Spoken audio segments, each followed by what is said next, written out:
Good morning, everybody. I think almost everybody's there, except the rapporteur. I suggest we just start. So I think we did a lot of work yesterday. So we have to still work for the project side. We still have to finish one thing, which is the examination of the earmark projects funded by the Netherlands, Finland, and Canada.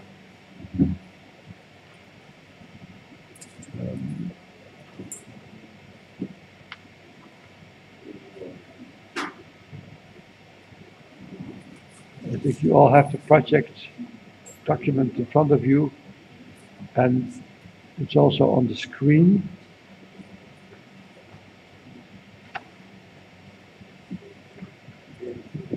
These are the earmark projects.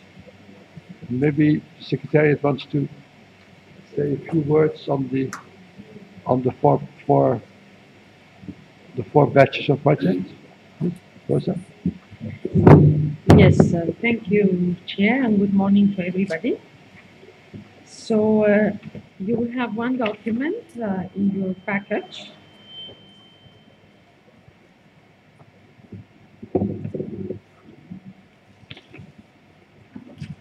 With reference CI 18 View 6210 Ref,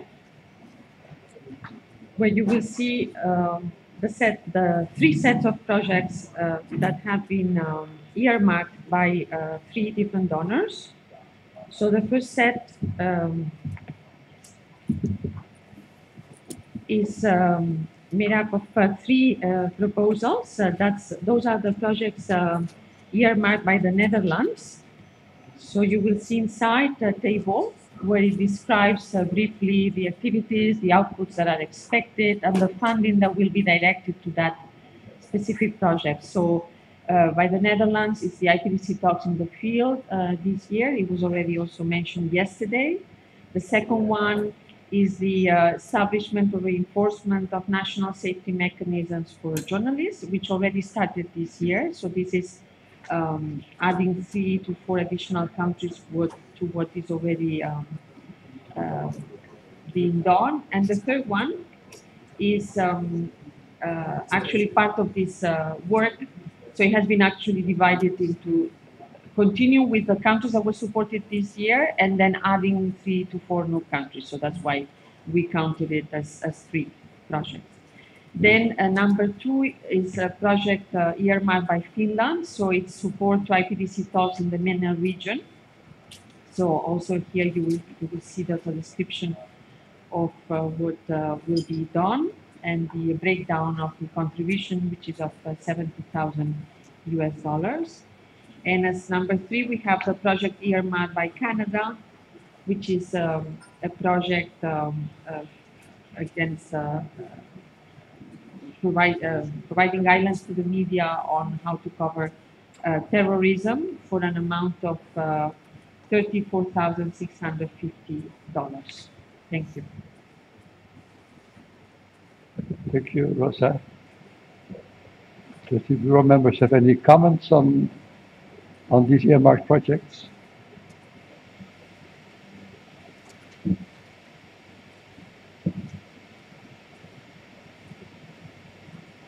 Thank you. No comment. So now that we've done the non-earmarked and the earmarked, I would like to recap and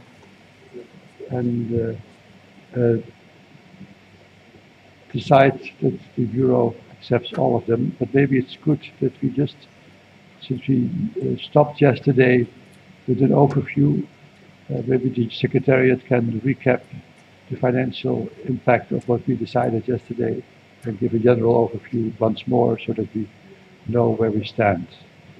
Rosa or Jihan? So out of the 9 projects that were to be discussed, 7 projects have been approved for a total amount of $139,020 US, meaning that there's still $13,857 US left in the IPC Treasury. Just you all are aware that it is Yesterday we also discussed the special allocations. This is financed partly by the money that's not spent on the projects. So I think this is not that we keep the money in our pocket, but we can make useful use of it. Do we need to go over the projects, the 9 projects one by one, or are we enough? Do we have enough information so that I can use my gavel and decide upon it? Sure.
Continue supporting what has been done during the phase 1 in Central America.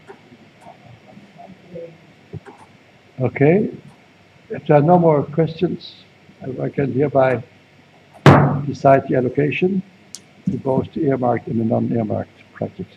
Thank you very much. I think we've efficiently went through the number of projects. Now we're supposed to have a coffee break, but I think that's too soon. So I would like to move on to the realignment of financial regulations. And as you all know, just to maybe go through the planning of today, the alignment of financial regulations should all not take not too much time.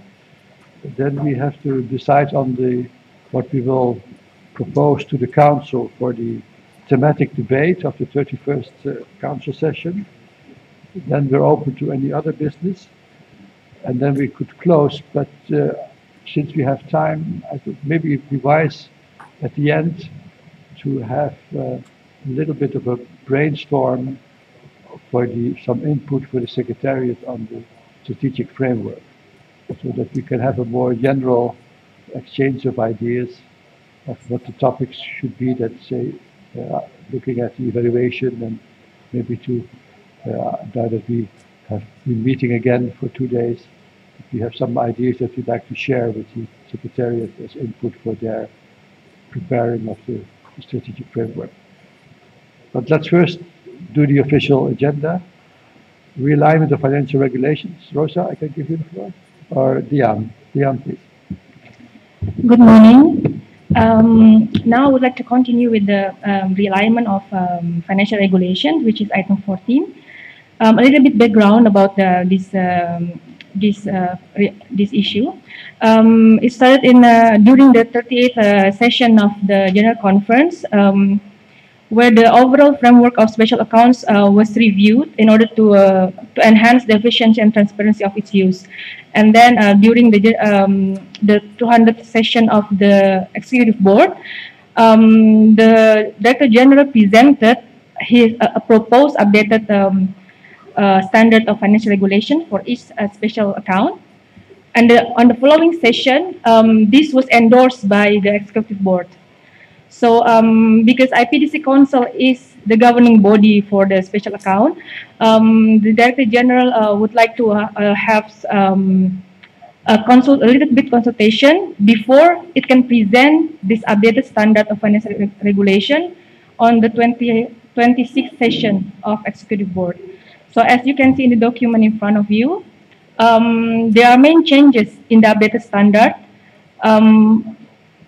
There are 4 changes actually. The first one on the financial period, the second one on the governance, the third one on planning and reporting, and the fourth one on the mechanism for closure. So on the proposed update financial regulations, you can see on the point 3, for example, we printed in color. The text in blacks are actually our financial regulations, the existing IPDC account, special account financial regulations. The red ones actually are the new ones from the model that we have, and the blue one actually it's the additional feedback from the legal affairs division from UNESCO. So you may wish to consult this. And yeah, and then for the Bureau action, you may wish to recommend the IPDC Council to approve the proposed updated financial regulation of IPDC special account. And following this approval, the Director General submit the updated financial regulations for the consideration of the Executive Board at its 206th session. Thank you. Thank you, Dion. Can I ask, there's quite a lot of things in red, so quite a lot has been added. I assume these are merely, say, procedural things, but what is there anything that has a real impact that you can single out? Well, if you see on the point 2, it's mainly the main changes that are proposed in the new updated standard on the financial period, for example. Now it has it concerns two things. For the period for budget estimates, and then the second one for accounting, and then also in the new updated standard, it has a new provision on governance to establish the authority for the appropriation of resources, financial analytic reporting, and detailed procedure for the closing of the special account. So in our previous financial regulation, it didn't say anything about the governance, but now we have this one. And also in the planning and reporting, we also include the framework, the results framework as an annex. And for the mechanism for closure, it is more detailed in a way that, for example, in the new one, no existing special account can be modified without the consent of the donors contributing to the account over the last 4 years, except in the case where the account is funded by assessed contributions or where there is a specific provision in the financial regulations of that particular special account. So there are these 4 main changes that are now different from the existing. Thank you for this clarification. Any questions on this? Or yes? Thank you, Chair. Yes, I think the Chair is an important issue that could help us very much the program for have more transparency and more coherent regulations with even taking into account the recommendations of the external evaluation. And we would like to know, well, I suppose that all these will be transmitted to the executive, to the council, no, for its final decision. So maybe, I don't know if there is not a draft decision on this. Okay, so maybe we can check it. But I think that is important that the more, if the Secretariat could update it, all this, because the financial situation always is real a problem, not only for the program, for all the organization. And I would suggest that maybe the President or the Secretariat could have an information meeting for the Council, previously the next Council, to be updated with this issue that is important. Maybe you can see when it's in the, because maybe before the council. But it's a very good practice that Albana took, for example, the last year regarding the evaluation, even for present the framework, the strategy framework. I think that it will be very useful.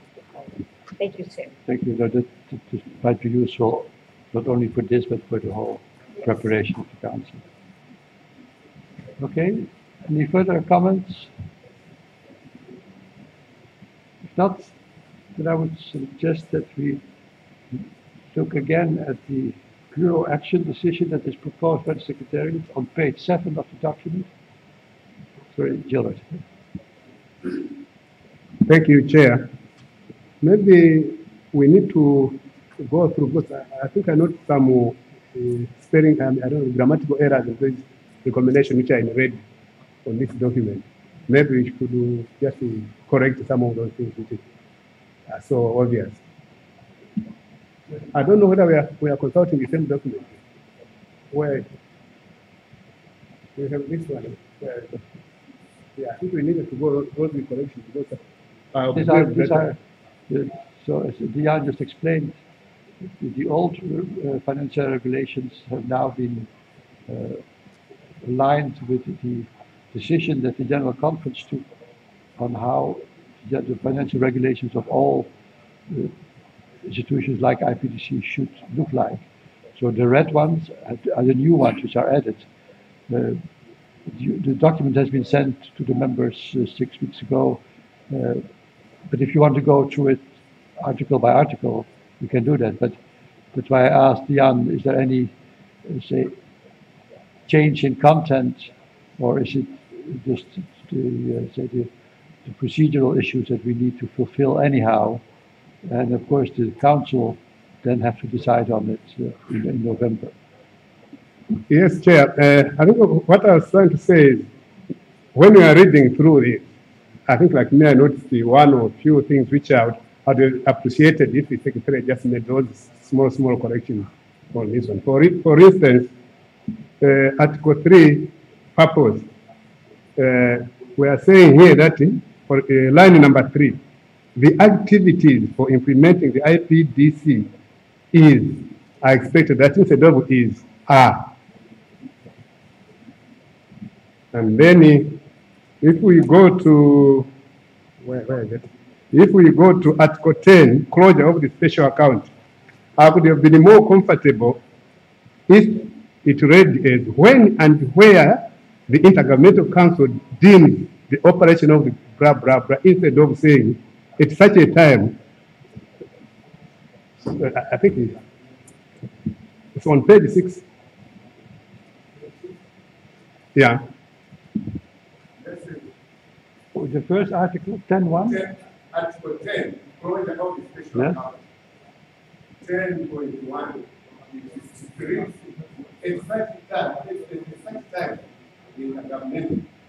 I would have preferred if we said when and where the Intergovernmental Council, then we continue. Thank you. Is that change noted by the Secretariat? Yes, fine.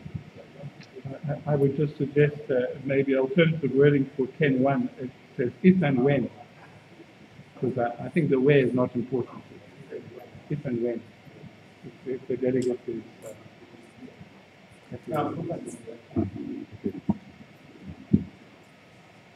And the first change you suggested is already also been. Any further, Maria? Sure, I also would like to support what my colleague from Zambia, because we think that maybe the Bureau can facilitate the work of the Council, and maybe we can check all these new amendments that are in red, because we are submitted this for approval to the Council. I understand that the Council will check it, but maybe we have time. I think that we have time to do it, and maybe we can read it and then after to take the draft decision, because we don't want to be, we trust totally what the Secretary makes here, but it's important that as Bureau we can check it before the Council takes note and decides, because we know that the Council will decide. It's fine with me if the Bureau members want to go through it article by article, then we can do that. But I would have thought that you would have done that in writing before coming to Accra. So that's why I thought, okay, there are no comments. But if you want to do it on the spot, it's fine with me. So.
contribution designed for the implementation of the International Program for the Development of Communication, IPDC.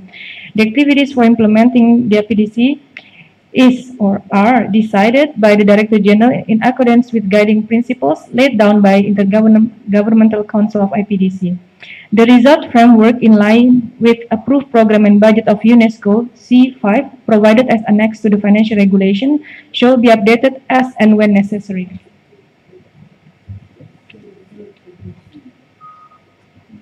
Right, you had a... The another paper, yes, number 4.1. So I guess that we are not required to actions on this. Yeah, results number. Result statement.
But also we can, the Secretariat could circulate the results from the Bureau, the allocation of funds of the special account to all the members of the council after the meeting of the Bureau. This is, I think that it's in line with the recommendations of the external evaluation to get more transparency with this process and also with the governance process. Thank you, sir. Yeah, that's as a recommendation that I suggest. Maybe we can discuss it at the end, or I don't know. We can.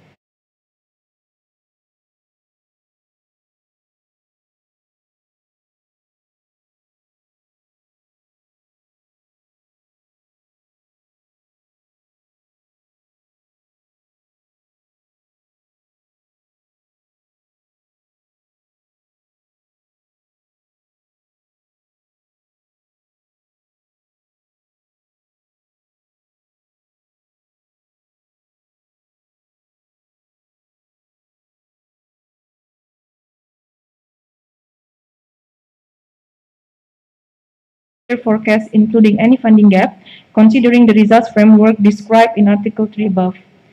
4.4. The Director General shall, on an annual basis, submit to the Intergovernmental Council of IPDC and to the donors to the special account narrative and financial report as indicated under Article 9 below. So this, you have your report already? Yes, we have to report, I think, all the article. Yes, thank you, sir.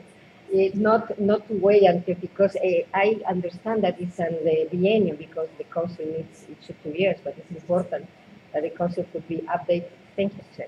Thank you. 5. Article 5, income. The income of the special account shall consist of A. Voluntary contributions from states, international agencies and organizations, as well as other entities. B. Such amounts provided from the regular budget of the organization, as might be determined by the General Conference. C. Such subventions, endowments, gifts, and bequests are allocated to it for purposes consistent with the object of the special account. D. miscellaneous income, including any interest earned on the investment referred to in Article 8 below. Okay, so now we know where we get our money from. Good. At 6, Article 6 expenditure. 6.1 the special account shall be debited with the expenditure relating to its purpose as described in Article 3 above, including administrative expenses, specifically relating to it and program support costs applicable to special accounts. 6.2 the expenditure shall be monitored against the timeline and budget approved as described in Article 4 above. okay, fine. Okay. 7, Article 7 accounts. 7.1 the chief financial officer shall maintain such accounting records as are necessary. 7.2 any unused balance at the end of a financial period shall be carried forward to the following financial period. 7.3 the accounts of the special account shall be part of the consolidated financial statements presented for audit to the external auditor of UNESCO. 7.4 contributions in kind shall be recorded outside the special account. Article 8 investment. 8.1 the Director General may make short-term or long-term investment of sums standing to the credit of the special account. 8.2 revenue from this investment shall be credited to the special account in line with UNESCO's financial rules. Revenue is something that stays as income. like if you have the interest, it's income. Okay. Article 9 reporting. 9.1 an annual financial report showing the income and expenditure under the special account shall be prepared and submitted to the Intergovernmental Bureau of the IPDC and the donors to the special account. 9.2 an annual narrative report providing a detailed assessment of the result achieved shall be submitted to the Intergovernmental Bureau of the IPDC and the donors to the special account. Article 9.3 Yes, thank you, Chair. In this point, I think that also for reporting, we could include here that this annual financial report and the narrative report should be transmitted also to the Council. Because it's only we are submitted to the Bureau and the IPDC, why not to the Council? The Council at the end is That's there 9.4. Huh? 9.4 says that Yes, but this is also the report. Maybe we could include it here. Because the other suggestion that I made in governance is, for example, for the future, the information meetings that the chair and the bureau could do and the secretary. But this is the specific place where we have to put this report for the council. I think because it's the reporting. But I see 9.4 says a compilation of both annual financial and narrative reports will be submitted to the council. Ah, yes, I'm spent. Then when we are going to report to the council everything, maybe at the end of the Article 4? I think as soon as we have an annual report, financially and narrative, those both will be presented to the council. Okay. Thank you, sir. Article 9.3 the Bureau of the Intergovernmental Council of IPDC may receive additional reports on the period between the end of the calendar year and the date of its meeting in order to consider financial contributions made during that period to be allocated to projects to be considered by the Bureau. Article 9.4 a compilation of both annual financial and narrative reports will be submitted to the Intergovernmental Council of the IPDC on a biennial basis. Article 10 closure of the special account. 10.1 if and when the Intergovernmental Council of IPDC deems that the operation of the special account is no longer necessary, the Director General shall hold consultations with those donors that contributed to the special account within the past 4 years before its closure to take into account their views. 10.2 unless other measures have been agreed upon by the donors referred to it in Article 10.1, any remaining funds after closure of this special account shall be returned to the donors contributing to the account for the last 4 years on a pro rata basis, not exceeding the total amount received from each donor in the last 4 years. 10.3. The Director General shall then inform the Intergovernmental Council of IPDC and the Executive Board. Any remarks on this one? Yes, Gilbert. Thank you, Chair. Just something of observation on the 10.1. Maybe we could end at closure, last line, instead of saying to take into account that, because the idea of consultation is to hear what they are going to say before the closing the account. I'm suggesting that we say we end at the closure before its closure.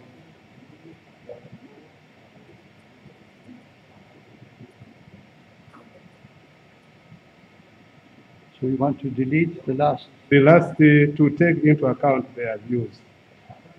I thought that I don't know whether there's any value which is those the 5 words add. Thank you. Can never accept that? Because why would you consult if you do not take into account the views? Okay. Article 11, General Provision. 11.1, Director General will assess the continued relevance of the special account each time a new medium-term strategy, C4, is approved, and report to the Intergovernmental Council of IPDC accordingly. 11.2, any amendment to these financial regulations shall be approved by the Intergovernmental Council of IPDC after consultations undertaken by the Director General with donors who have made contributions to the special account within the last 4 years before such an amendment. The Director General shall then inform the Executive Board. The Director General shall then inform the Executive Board of such amendments. 11.3.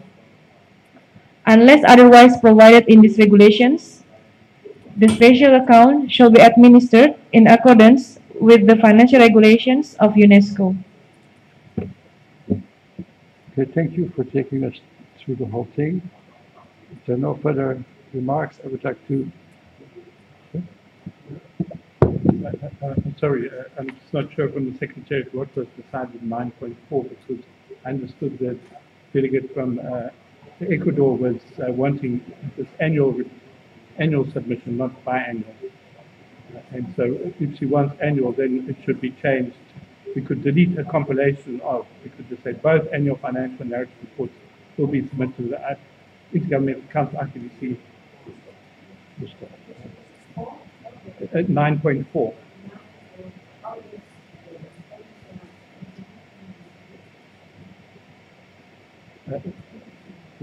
The point made by my colleagues, we cannot formally submit it, we could transmit it.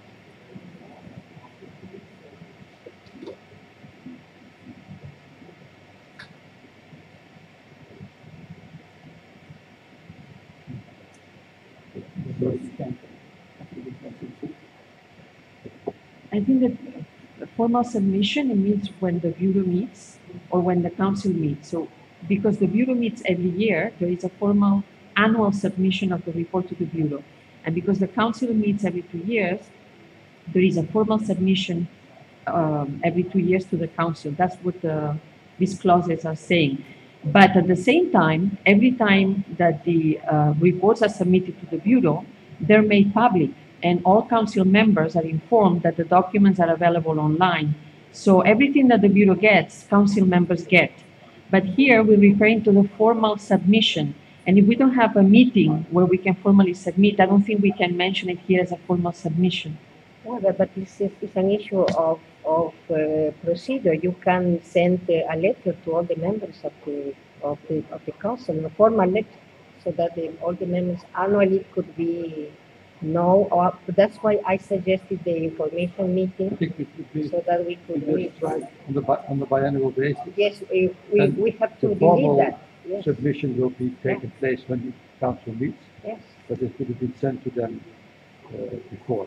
It's just one email. Which is already being done. But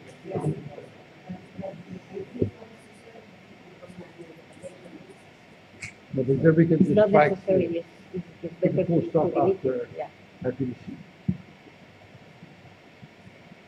Thank you, sir.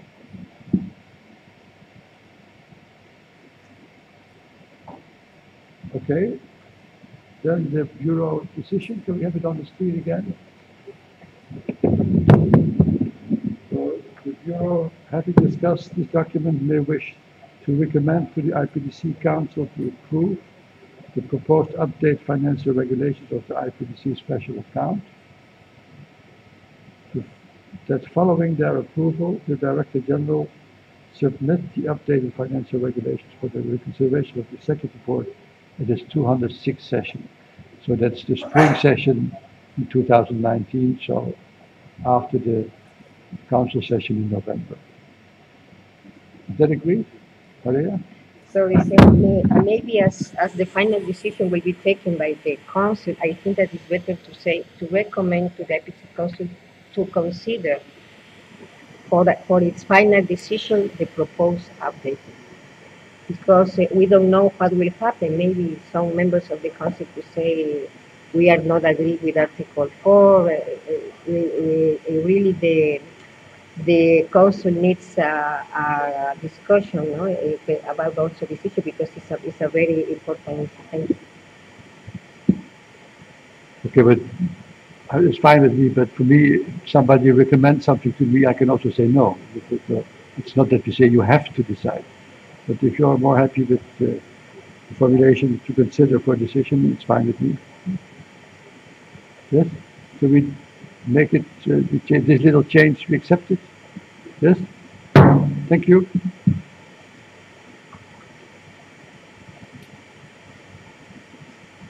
So now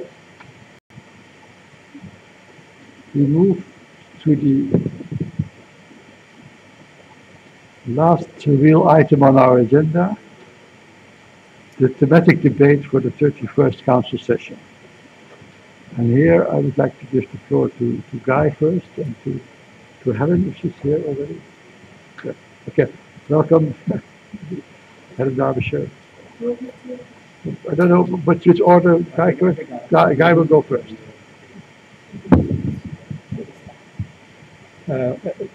So we're talking about document 6213. It's headed the thematic debate for IPDC Council. As is usual practice, we discussed with the Bureau what could be a good topic for the IPDC Council. And this was the suggestion that we have here in this document, that we do look at this whole question of target 1610 of the SDGs, in particular around the indicator, which is about right to information laws or access to information laws. And we have some discussion about this, because obviously this is a very important component of the work of IPDC, to try to encourage greater access to information in all spheres of life. So as I have indicated yesterday, we also know that there is momentum towards underlining just how important access to information is in the SDG agenda. And so that's been the rationale of the IPDC talks. And also in 2019, we know that Goal 16 will be reviewed at the high-level political forum in New York. So the idea of having a thematic debate on this subject is to also sensitize member states to that this is an important issue, and it will be coming up in New York next year in the overall assessment of the SDGs. So in this proposed thematic debate, we propose to get some possible speakers, experts from data partnership networks, for example, the FOIA net, which Helen Derbyshire, our guest, will speak about. She's also Access Info. There's a Global Forum for Media Development that has been a partner of IPDC in trying to get recognition in the SDG agenda of these indicators. We have had an IPDC meeting to try and build data partnerships on this SDG 1610 too. And so this event, this thematic debate, could help us take forward there. And then there's the Open Government Partnership, which is about 64 countries, I think, worldwide, that are monitoring how governments are performing in terms of trying to make data available to the public. And then we'd also hopefully get a key user of ATI laws, for example, a journalist or journalist organization, and get somebody from the UN Statistics Division. And part of the interest in us having this debate, I think, could be, is there a way that UNESCO could strengthen, through IPDC, a mechanism to encourage member states to produce information that can be used for the reporting on progress. Good practices, for example. As I mentioned yesterday, there could be different scenarios available, and we did have a special allocation to try and investigate what could be a mechanism in the IPDC to strengthen attention to this issue and monitoring of this issue, and member states contributing what they're doing on a regular basis. So we don't yet, of course, have any specific ideas there, but this debate would help us kind of pinpoint that, and if we get either UN Statistics Division or also the UN Institute for Statistics to participate in this particular debate. So that is the kind of more instrumental reason why we thought this is a good debate for the IPDC Council session. And then with your permission, Chair, then we have Helen Derbyshire here to elaborate a bit more about the bigger issues about why this is important, and she may have ideas also about how IPDC could strengthen this particular progress in terms of this. Yes, please. This is maybe easier to talk from there. Thank you very much for coming and sharing with us your views. Thank you very much, Chair. So first I'll introduce myself. As Guy said, my name is Helen Derbyshire. I'm coming here with various hats on. I am linked to the FOIA-net because I'm one of the founders of the Freedom of Information Advocates Network, although I'm not currently one of the board members of that, although I was the chair of it for 2 terms. I direct an organization called Access Info Europe, based out of Madrid, which works primarily on access to information across Europe, but collaborates around the world. And it's good to see some friends around the table here as well, with whom I've collaborated over time. I'm also coming as a representative of the steering committee of the Open Government Partnership, which I presume most of you know about. If you don't and you have specific questions, I'm happy to answer them. We've got now over 70 countries, in fact, as members of the Open Government Partnership, and we also have 20 subnational entities, which could include, for example, large cities. Paris and Madrid are both members of the subnational program of the OGP, and then we have regions such as the region of Buenos Aires in Argentina, and a number of other regions around the world which have joined this partnership. The Open Government Partnership is trying to do something unique insofar as that its governance and all the decision making has complete parity between civil society and governments, which is something quite unusual in intergovernmental forums. So I'm representing the civil society side there. And in that role as one of the steering committee members of the Open Government Partnership, we've had 2 meetings thus far with Guy and colleagues at UNESCO during the course of this year. We also met in January with representatives of the OGP support unit and with the French government in its role as chair of the steering committee of the Open Government Partnership. And what I thought I'd do is just sort of report a little bit on the main points that we discussed, which Guy has also referred to, and then just to give some feedback to you on a couple of the conversations that I've been having since our meetings with UNESCO in Paris. So we talked about a formal collaboration with the Open Government Partnership and UNESCO. There's supposed to be a draft memorandum of understanding, and preparing for this meeting today, I realized that nobody from OGP has sent the draft yet, so I will chase them. I will duly chase them on that. One of the things, so in terms of the measurement, certainly from the Access to Information, Right to Information community, we've been working on trying to do measurement of the right of access to information both in law and in practice. We have something called the RTI rating, which is run by Access Info Europe and the Centre for Law and Democracy. But that only measures laws on paper, and it doesn't measure how transparency and the right to information is really working in practice. So what we've been doing, and we discussed this in the meetings with UNESCO, and it's something that I've been following up, discussing with OGP, is the idea of developing a better system for measurement of access to information in practice. And one of the ideas that we've had is to link that measurement of transparency in practice, which UNESCO needs for reporting on the SDGs 16.10.2, and linking that to information which should be generated in order to measure implementation on the other SDGs. So, for example, if there are data sets that need to be created about education or women's rights or whatever it might be, health issues, but those data sets, at least, we could try to measure the levels of transparency around that information as a way of measuring transparency country by country. Again, I'm happy to go into details of that concept if you want clarification on it. And what we've been looking at then is putting together some kind of a pilot project to develop that measuring methodology. And one of the ideas is that the countries that are members of the Open Government Partnership Steering Committee would, which includes a range of countries from around the world, including France, Canada, Georgia, Croatia, South Africa, and so forth, that some of those countries could be part of the pilot monitoring to kind of take this forward.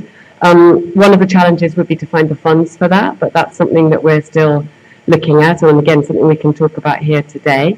And that's essentially where we've got to so far on trying to increase the quality of the measurements on this very important right, the right of access to information. The other comment that I wanted to make in my kind of opening remarks this morning is we do see that it's really important to link evaluation of the right of access to information to the question of safety of journalists, which fits very well with the discussions we'll be having in the next few days here in Accra. And just to say that there was something happened in Europe recently, which I'm sure most of you know about, which is that a journalist in Slovakia was killed while he was carrying out an investigation. And it seems that it was a result of him submitting requests for information under the Slovak Freedom of Information Law, which alerted his killers to the fact that he was conducting an investigation. Now, this is something which we have suspected has been happening in other parts of the world, but frankly, in a country within the European Union space, it was a huge shock, a huge shock.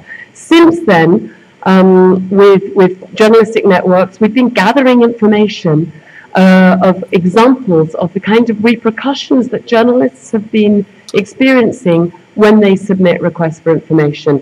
And the problem is much more extensive and widespread than we realized. So I do think that that's something that also we really need to be cognizant of. And perhaps when we're looking at evaluating the quality of access to information laws under 16.10.2, we can also try to find a way to link it to the question of protection of journalists and the safety of journalists. And perhaps in the medium term, even get a measure country by country of whether journalists who, and I'm talking really, this is something very new that's come up, so I don't have a very precise methodology to propose at this juncture, but I do think that capturing information about whether or not journalists are able to exercise their right of access to information in safety and without fear of any reprisals or repercussions, and I'm not only talking about possibly physical attacks.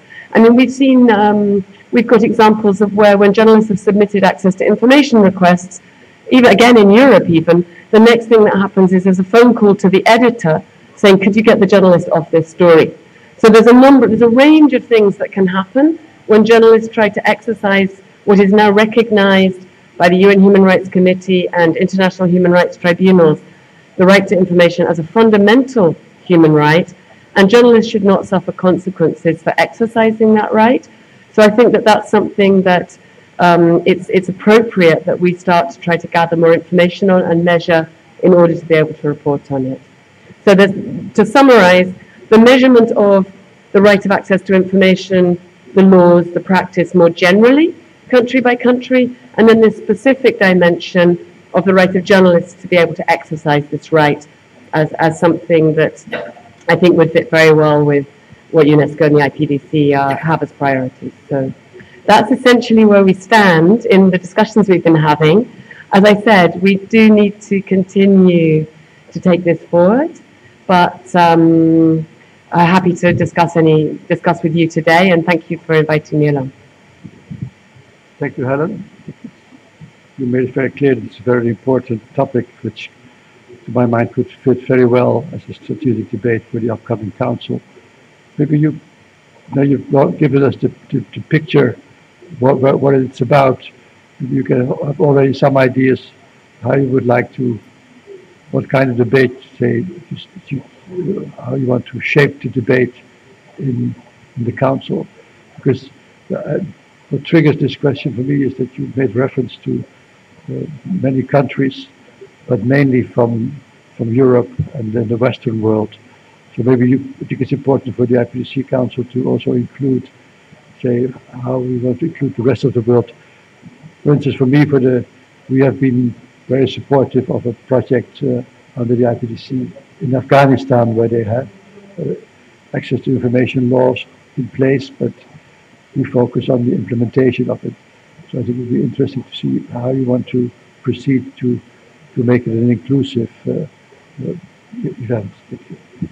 Yes, I mean, certainly, perhaps because I was doing the mapping of the link between the OGP steering committee, which and the discussions we've had. Bear in mind that, I mean, we do have countries countries that are in development in the OGP. It tends to be countries that are a little bit more advanced with open government and with the right of access to information, but we can look at getting that sort of mix and that balance right. I mean, there are a number of countries around Latin America, others in Africa, and a couple, some in Asia as well. Afghanistan is, yes, and we've got Mongolia as a member, we've got Afghanistan as a member, Jordan, Pakistan. I'm looking at the list that Tunisia, we went through in the meeting with UNESCO a number of countries to see where there was a match. But certainly that's something that could be done to ensure the diversity of countries. That would be possible. Thank you. Aaron, please. Okay, thank you. Thank you, Chair. So it's very nice to meet you, Helen, because actually she was the first international media lawyer who visited Mongolia back to 95. So, yeah. And you know that when we started reading this paper, I just became aware that it was exactly what I really wanted and wished to have, because I like this idea, and I like, I welcome very much the idea of measurement. Because you know that my organization spent 7 years, of lobbying to get this law, and we have a law. But you know that when you start measuring and making the map, and I would just suggest that to try to categorize what the countries recently adopted, what the challenges of the countries recently adopted, the access to information law, what are the countries which have accepted. We would call it the second generation of democracy, countries of second generation of democracies, like Mongolia. But our problem is, you know, that we are a member of the OGP, and Mongolia is is seen as considered to be a successful democracy, but indeed, you know, we have many challenges and problems in the implementation of this law. And for example, you know that we have very good, we have a law which is called also glass account. Law on a glass account. But the transactions of the over 5 million Mongolian tokens should be open online. But in the practice, what happening is that a lot of government, the public money goes to media, for example, to the media outlets, but the agreements are signed for the amount, not all 5 million tokens. They just they sign the agreements to make the partial the payments, you know, but lower than 5 million. So, you know what happened is government is paying a lot of money to the media, but the public is not aware how much money was spent for the government advertising and which media outlets get it. And especially in such the highly saturated media market in Mongolia, almost every media house, media organization try to get some funding from the government. So they are just they become a voice of the government and the voice of the political and business groups. So this is a very, I have to say, special, maybe unique problem, which is only in Mongolia or not. Okay, so that one. According to the ability of journalists to use this access to information law is also problematic, because generally journalists are not well aware about the importance of this law. They don't really officially send their requests. So that's why education of the journalists on using this law is very important. I hope that this also would be a part of our discussion. Okay, thank you. Thank you, Diana. I think you already started the discussion very good with your own experience. Bogi, maybe you can make your remark. Thank you very much, and thank you, Helen, for your contribution to this. I think it's extremely important, and I fully support that we've got this. We'll have this thematic debate at the next IPDC Council. What you said about, both more in more general terms, because we see countries where there's a shrinking room for access to information, and governments trying to get journalists away from documents that we would like to have in, because of our duty for the citizens. But what you also touched upon here, which I think is we really should pay attention to, is what happened in Slovakia. And you're absolutely right, we were all shocked about what happened. And also when we got the knowledge about why and what has happened before, because there have been warnings, and what happens to investigative journalists going into this business without knowing too much about all the different risks. And how can it happen that asking for access to information, that this information about asking access information goes to his killers? This is really shocking, and so we should have some expected results from this thematic debate. What could we do further on? What should be done here? Because you're also right. I think you said about education what sort of education should journalists have here, and the safety, because it's so important. So yes, just to conclude, I really support this thematic debate. And yes, one thing more, I think we should have some speakers from the investigative journalists here, on the debate, and try to find some of those who really have been into these difficulties and knowing about the threats coming, so we can get information from real life. Thank you, Bob. Maybe we'll take all the remarks first. Maria? Thank you so much, Mr. Chair, and thank you for Helen for this presentation. For Ecuador and Latin America, it's very important this thematic debate. We would like to know, because previous, I don't remember the last council, which was the item, the debate that we didn't have really a debate, no? Yes. We had one on gender issues. Gender issues, okay. So, for many countries, target the SDG is one of the most important issues, the implementation of the Agenda 2030. But I would like to know how we could, because you also asked that, Mr. Chair, about the possibility that all the regions could be involved in this debate. Because when I check in, for example, the partners that you have here, I don't know, maybe I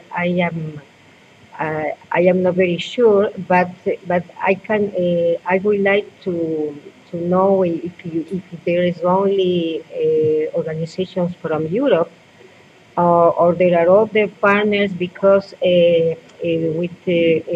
currently, for example, when we have made some events in Paris that are sponsored by the IPDC, there are some complaints from some regions that they are not enough included, particularly from Western Union, for Eastern countries, from Europe, also from Africa, and even for Latin America. We have very good presentations. I don't remember, we have maybe two events in Paris the last year that were very important regarding the agenda SDG.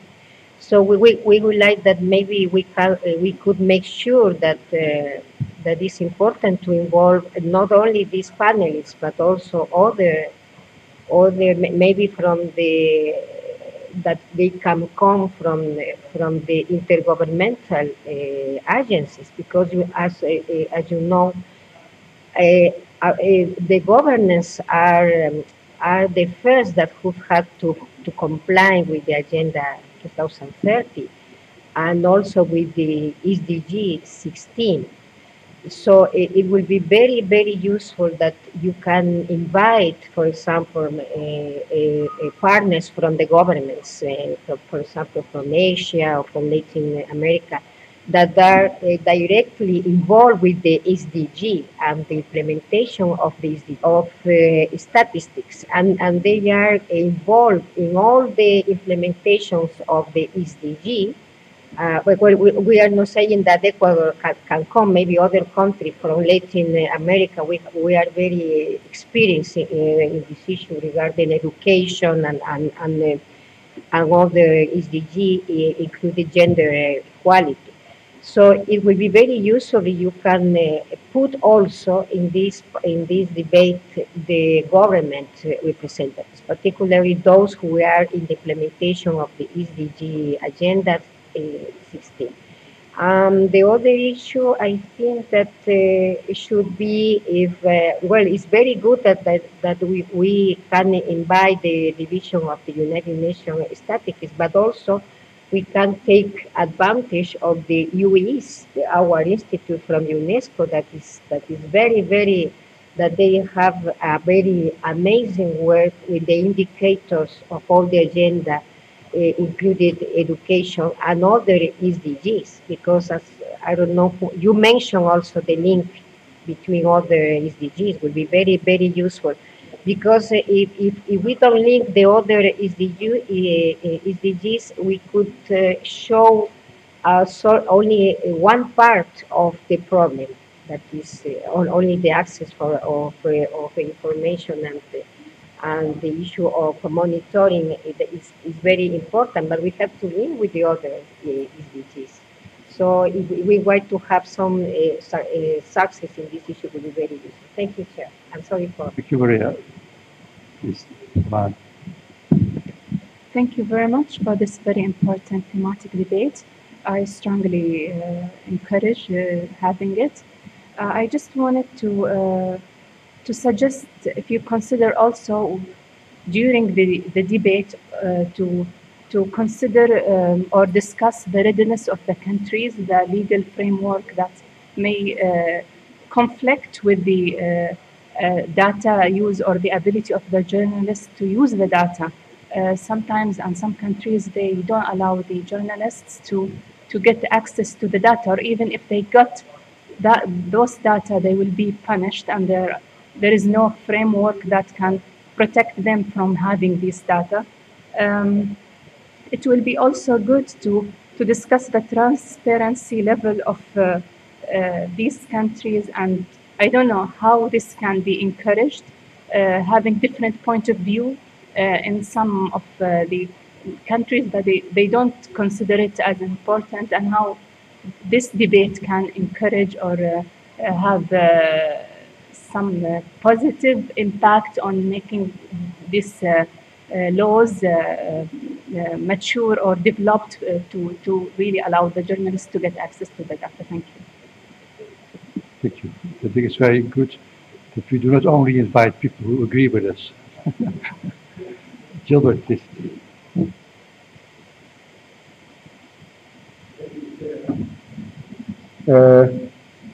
I don't want to say what my friends have said, because some of the things they've said are what I wanted to say. Maybe my encouragement is that as we find partners to help us in this access to information campaign, we should realize that actually that now it seems the battle to ensure that access to information is between governments and journalists. But I want to believe that actually it's a battle which will be taken by even the citizens must be involved when we are fighting for this. For government officials who are so friendly to journalists when they are campaigning to go to their offices, immediately they are in offices, they throw away the journalists and start firing them. But they promise very highly when they are campaigning that immediately you take us there, we ensure that all what you are crying for will be in. But immediately they are in offices, they even close those newspapers which are seen to be critical to them. So I think the battle should involve the citizens, because politicians come in office and they go, but the citizens are there who still require such types of law. So I think somehow you should make partnership with such citizens and other NGOs. Thank you. Thank you. We are now in our coffee break, but I suggest that we finish this item. But maybe some of the observers want to also chip in on this. Otherwise, I will give the floor back to Helen to wrap up. Yes? Please introduce yourself. Use the microphone. Hello, everybody. I'm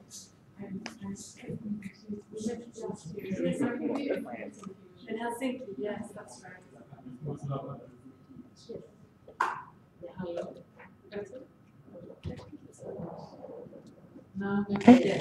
Okay. I just want to say I represent Swahati. I'm a former journalist. I work with media, civil society a lot, but I also represent a government with 250 years history of freedom of access to information. And I really I'd like to encourage what Maria Elena Velasquez pointed out, the importance of inviting governments to such a discussion, and I also really think the discussion is very interesting.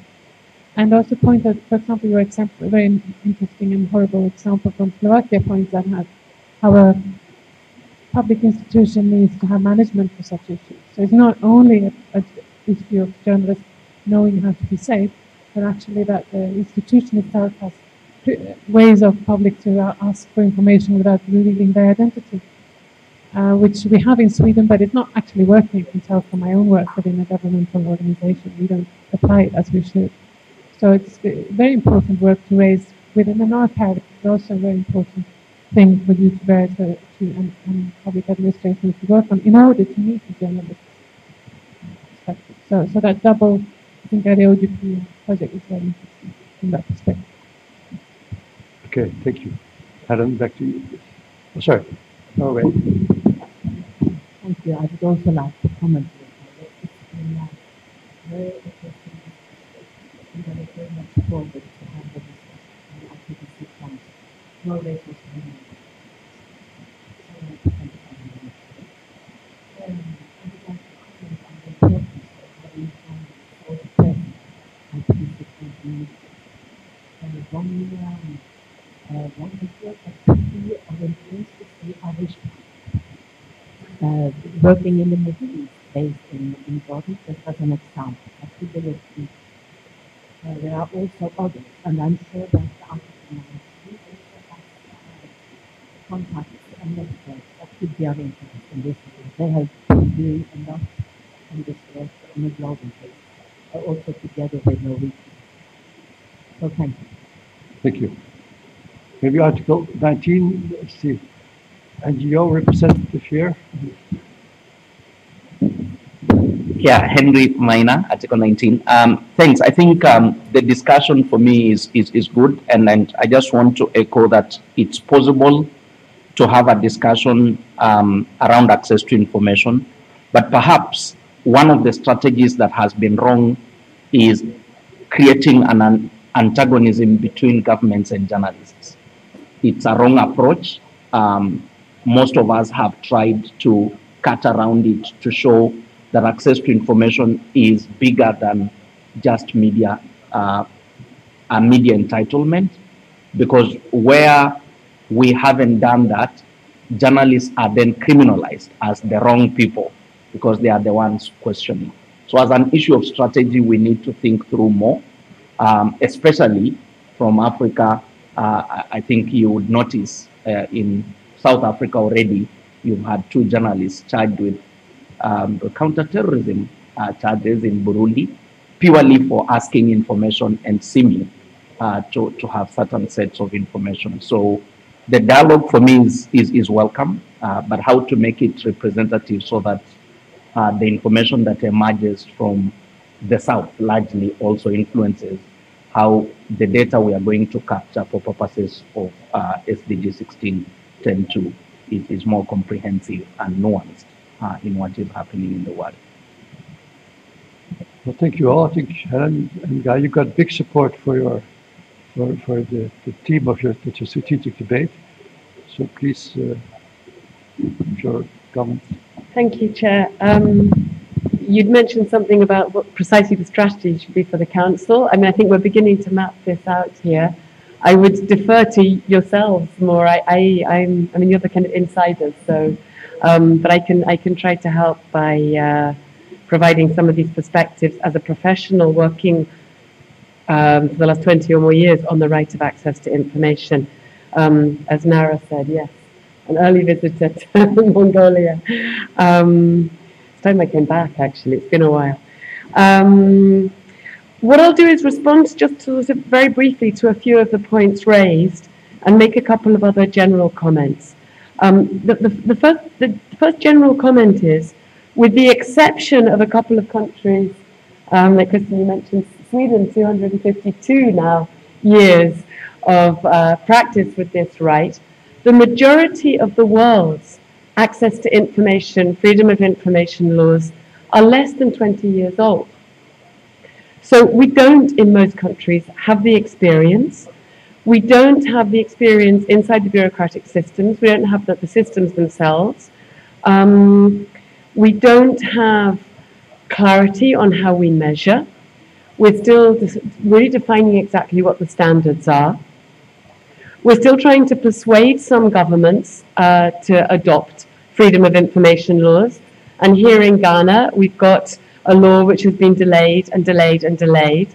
And I'm giving a talk in the university at the law faculty on Friday as part of an effort by the EU to try to encourage Ghana to adopt this law. So we've still got a lot of challenges. And precisely how we measure implementation is also one of those challenges. But I do think that we're beginning to move forward with that. And that's why it's fantastic to have this discussion with yourselves and to have this support. I agree, Henry, that it shouldn't be seen as antagonistic. I think perhaps one of the strategic errors of the right to information community, a little bit, I would say, a bit of self-criticism, is kind of selling access to information laws as an anti-corruption instrument, when there's so much more than that. They're about improving the quality of governance, about improving the quality of decision-making by permitting people to participate in decisions, improving the quality of journalism by permitting fact-based journalism. And in an era of disinformation or fake news, that's also very important. So yes, it shouldn't be seen as antagonistic. It should also be the citizens, absolutely, although the journalists play a very important and special role. Mara, you mentioned that journalists aren't always trained on how to use access to information laws. I'm carrying around copies of the Legal Leaks Toolkit, our training guide done with the OSCE. In the Slovak case, Morgan, as you said, we need training on how to use these laws, but also how journalists can protect themselves. That's more on the sort of training capacitation side. In terms of the diversity that a couple of you mentioned, absolutely, I agree. We should ensure a real diversity of countries with different levels of experience, so that we can benefit from the richness of experience of the countries which are more advanced in their transparency cultures, but also that we can extract from that the lessons learned for countries which are still don't have access to information laws. Suad, I guess if a man doesn't have, if I'm right, a freedom of information law, if I'm reading your label right there, yes. And also, as you say, I think this is very important when we're talking about measuring and evaluating the legal framework. It's very important not only to look at the freedom of information, access to information law itself, but also to look at the wider legal framework in terms of the rights of journalists to use information once they've got it. And I understand what you're saying about journalists can get information by legitimate means and then have problems when they use that information because of other laws. And so the evaluation of the legal framework needs to be fairly comprehensive in the first place. And then we need to have the evaluation of how things are working in practice. I do think, Morgans, one of the things that we should look at doing, and it's something I've been talking to the Organised Crime and Corruption Reporting Project about, is actually do a proper mapping, and this is something that with Article 19 and other organisations I think we should collaborate with the journalists associations, do a proper mapping of what kind of challenges journalists are having, in what kind of consequences when they request information, what kind of problems they have once they try to use the information that they've requested. And that's something that I'm putting together a proposal with the, as I say, with the Organised Crime and Corruption Reporting Project, because it was one of their journalists that was killed. But I think it's something that we could talk about to make it a wider project. And if that could be a sort of more global project as well, that would be something very positive. It's slightly different from the measurement, but it's also very important to have. Just going through, I don't want to take too much of your time, but just to make sure I respond to all the points that were raised. Maria Elena, absolutely, working with the governments.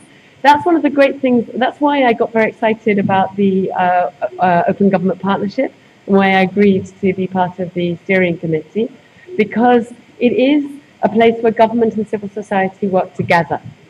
Again, someone, overcoming this antagonism and identifying, one of the great things that the OGP does is identify the reformers within government, the mid-level officials who are working on increasing transparency, who themselves are encountering the resistance and supporting those people.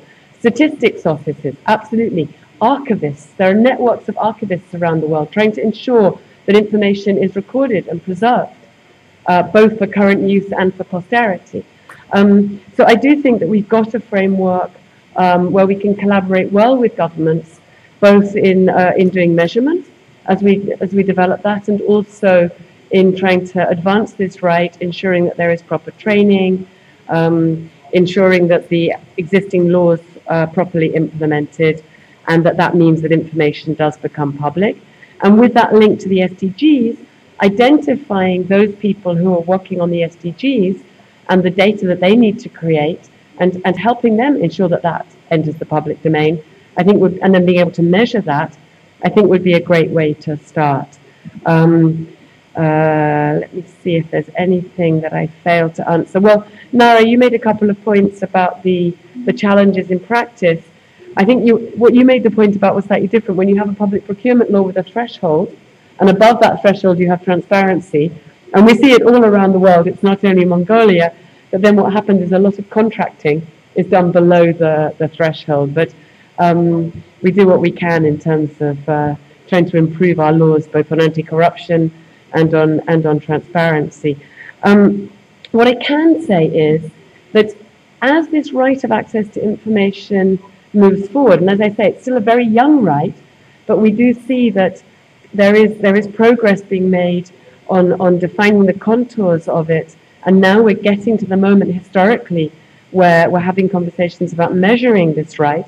I think that's why it's very important that UNESCO has been charged with this, and it's the responsibility that UNESCO has under the SDGs to measure the right of access to information is something that's super important for the whole right to information community globally. I really can't stress enough the importance of having better data on this right in order that we can have more informed conversations and that we can improve transparency for the benefit of journalists and for the benefit of all. So I would say, I think that really what we need to be doing is just taking forward this discussion. Maybe, when is your council meeting exactly? November. So we do have, that's right, I had been told that before, but it had slipped my mind. I think we do have time to develop more concrete, if there's a kind of willingness to do this, we do have time to develop more concrete proposals and methodologies. And I'm certainly very committed to this, and it's part of my professional commitment to advancing this right. And it's a commitment that we have from the Open Government Partnership. And many of the NGOs, and the NGOs do represent a spectrum of NGOs globally. And then, of course, we have regional organizations such as in the Latin American region, the Alianza por Libertad de Expresión y Información. And then we have the African Freedom of Information Center, AFIC, which will be participating in a couple of events later this week for the African continent. So we do have the regional organizations involved in this as well. And I think that what we can do is to continue to take this forward and come up with a more structured proposal and a roadmap really for how we would proceed with this. It's not a one-off solution. We need to be realistic. This is a complex right, like many rights, in fact, as we proceed with them. So I think that we can develop that roadmap and probably have something more specific and concrete to present in November, if that sounds like a good plan. Okay, thank you. I don't think the council will be able to solve this problem. No.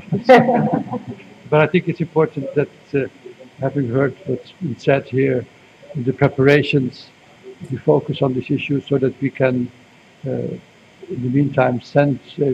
It's November, still far away, but it's important that we prepare this in a good manner so that the members of the council are well prepared for the debate, not only the people who will actually speak and take part in the presentations, but that the members also know what they should focus about. And I think it's important that you said that also to underline in the concept note, so to say, the role of UNESCO and the responsibility of UNESCO in this field.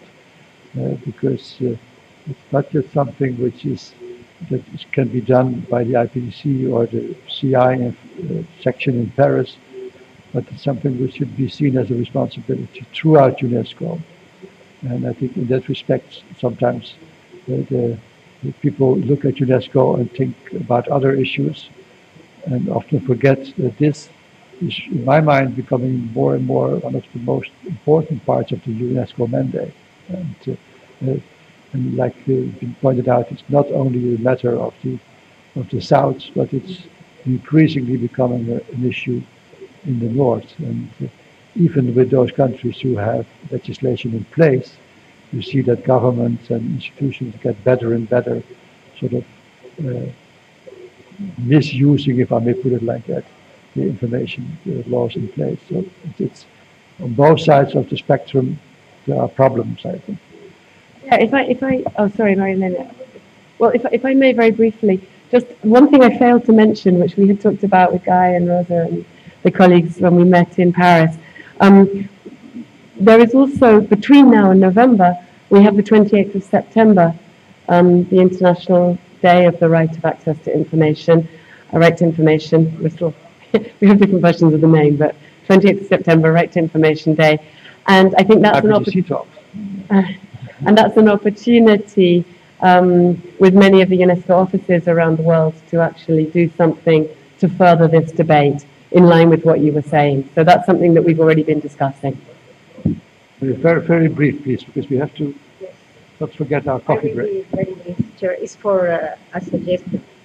As in September will be the IPDC talks, I think I really recommend to you as chair to make the information meeting for all the members of the council, and in one day, maybe before the IPDC, as Albana said the last year, made it the last year.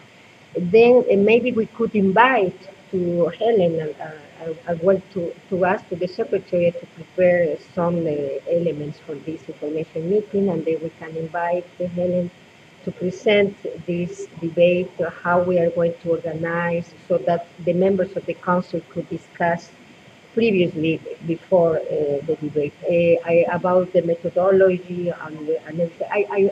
I really think that will be very useful because, as you mentioned, the members of the council should be prepared for this debate. Thank you. Thank you. The only thing we have to do before we close this part is to formally accept the decision. So maybe we can have it on the screen. I think after the discussion we've had, everybody can accept this. But Maria, want to make a change? Yes, please. Only one amendment for this. After debate, comma, taking into account the debate, sorry, or the interchange held by the Bureau. So we can, the Secretary is well supported to include all the suggestions and all the issues that we have discussed today. Thank you. Okay, thank you. Is this acceptable to all? Then I use my gavel? Yes? Accepted? Now you're all invited to have a coffee outside, and then I think we go back to what I suggested, to have a more general, open exchange of views on the threat, and that's but I want you to see that we take time with that, but also that we take a group picture before we leave. I don't know if somebody wants to do it now or after the coffee break. Very good. 15 minutes.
But I'll be out the IPDC around 12. So I just want to, just let's say 2 hours. So you I'll get you from there and then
Yeah, sorry.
topic one of the members of the Bureau would like to raise for any other business?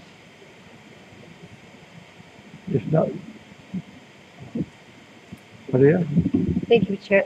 We would like to suggest maybe that that the draft agenda for the next council will be circulated. Well, the secretary will do it, but it should be very useful to include also the internet process, the universal indicators process that the secretary has informed us as an item for discussion, because it is, I think that many countries from the council are very interested in this process, taking into account that it's a decision of the General Conference. Thank you, Chair. Really, the internet universal indicator. Yes, the universal indicator. Thank you, Chair. Thank you. Then I think, like was suggested before we broke up for coffee, that we use the time we have left for general exchange of ideas on things about the IPDC program related to the wider evaluation, and that could fit into the strategic framework, say the general plan on how to go further after the evaluation and the recommendations have been drafted. And I thought maybe it'd be good to invite somebody from the outside to kick off this debate. Since Henry has been here from the start, he has been very silent. But I think, also coming from Article 19, maybe I could invite you to give your views on, say, the general functioning of IPDC as far as you know, and what you've heard these 2 days, and having read the evaluation, just to give us a fresh view on things. Thank you. Henry, please. Thank you so much, Chair. I sincerely appreciate that you invited us to be part of the observer team to this session. We don't take it for granted. As an organization, I must begin by appreciating that Article 19 Eastern Africa has been a beneficiary of IPDC projects 3 times. And in 2011, 2013, and 2016. And I want to point out that in 2011, we were just beginning. We had started the work on safety within the region in Eastern Africa, but the IPDC project helped us make the initial trainings on Rwanda, Burundi, and Kenya, which in some situations in Burundi remain the only training that has ever been done because there's not been follow-up. Similarly, the second project enabled us to engage in Djibouti, which is one of the countries that perhaps very little is known about what is going on. And then the third one was on Kenya, Somalia, and Rwanda. So we've been beneficiaries, and I think the work that has been done in terms of trailblazing, in terms of opening up areas that most other donors are sometimes not keen to engage in before things get so bad. IPDC has been able to offer that engagement. My perhaps session in listening to this process, 2 things that came from the evaluation. I think that there is need for perhaps better assessment of the proposals prior to the decision-making process. And where possible, perhaps the Bureau would, in a way, try and aggregate the written comments so that the applicants can learn where they went wrong and what can be done to improve. And similarly, those comments can go to the field officers so that they also know how to help or what they ought to learn themselves in improving the process. Because I tend to believe that most of the applicants are already good ambassadors of the work IPDC and UNESCO is doing. And we need to try and keep them in the fold, as opposed to when they just quiet. They don't know what happened, what was wrong with their proposal. Some try 2nd time or 3rd time. And if they are not getting, then they tend to have a feeling that they are jinxed, but it could be something they can improve on the comments made. I think that the other thing is that we talked about templates of methodology of reporting back, but perhaps a standard template of what should be in the minimum proposals to all field officers, because I know I've worked with 3 different field officers, and the way they approached this is different. I kept saying, this is the standard I think you will need, but the 3 officers seemed to have a very different predisposition on the amount of details that needed to come through. So a way of standardizing that would be helpful, so that the field officers, whether they are new or seasoned, have a one kind of document they are all referring to, as opposed to there are those who are adept at it and perhaps have learned what the Bureau would like to hear. And there are those who are still learning and perhaps put in more information than what is required. But I sincerely appreciate that this process is helping, and we could perhaps learn a different way of drawing those lessons, is perhaps having some of the people who have benefited over the years just write brief documents after 2 or 3 years, what they think has been the result of the project, because by their very nature being small projects, sometimes the end results are never known, because you've ended at the end of the year, you're approving the next line of projects, and so much is forgotten about the project apart from just the headline, what was the title of the project and how much it was worth. But the successes or the initial seed it planted in that area of work, and how people continue to benefit from that initial investment, could be something that helps the council and even the Bureau to make a case for what is good about these processes, and how, as I've said, in some areas you are the only ones who are funding that kind of work. I've given an example of the work we did in Burundi or Djibouti. There aren't any donors doing that work in the countries, and we are having to rely on the data that we collected during that time. And this is like 3 or 4 years down the line, meaning there hasn't been any other successive process to move the process forward. So I appreciate, and as an organization, I think we are ready. We offer a lot of experience in the field, being part of a federated organization. There are those experiences that we draw from the regions that are uniquely placed in the countries, as opposed to just being perhaps one big monolith, like other organizations where everything is controlled from the center. So Article 19 has regional expertise on a number of the areas where IPDC is working. And as a person, I've benefited from the indicators. Though a trained journalist and trained lawyer, the measurement processes have made me to learn more on how to go beyond simple numbers, where countries say we have liberalized the media sector and therefore there are many actors.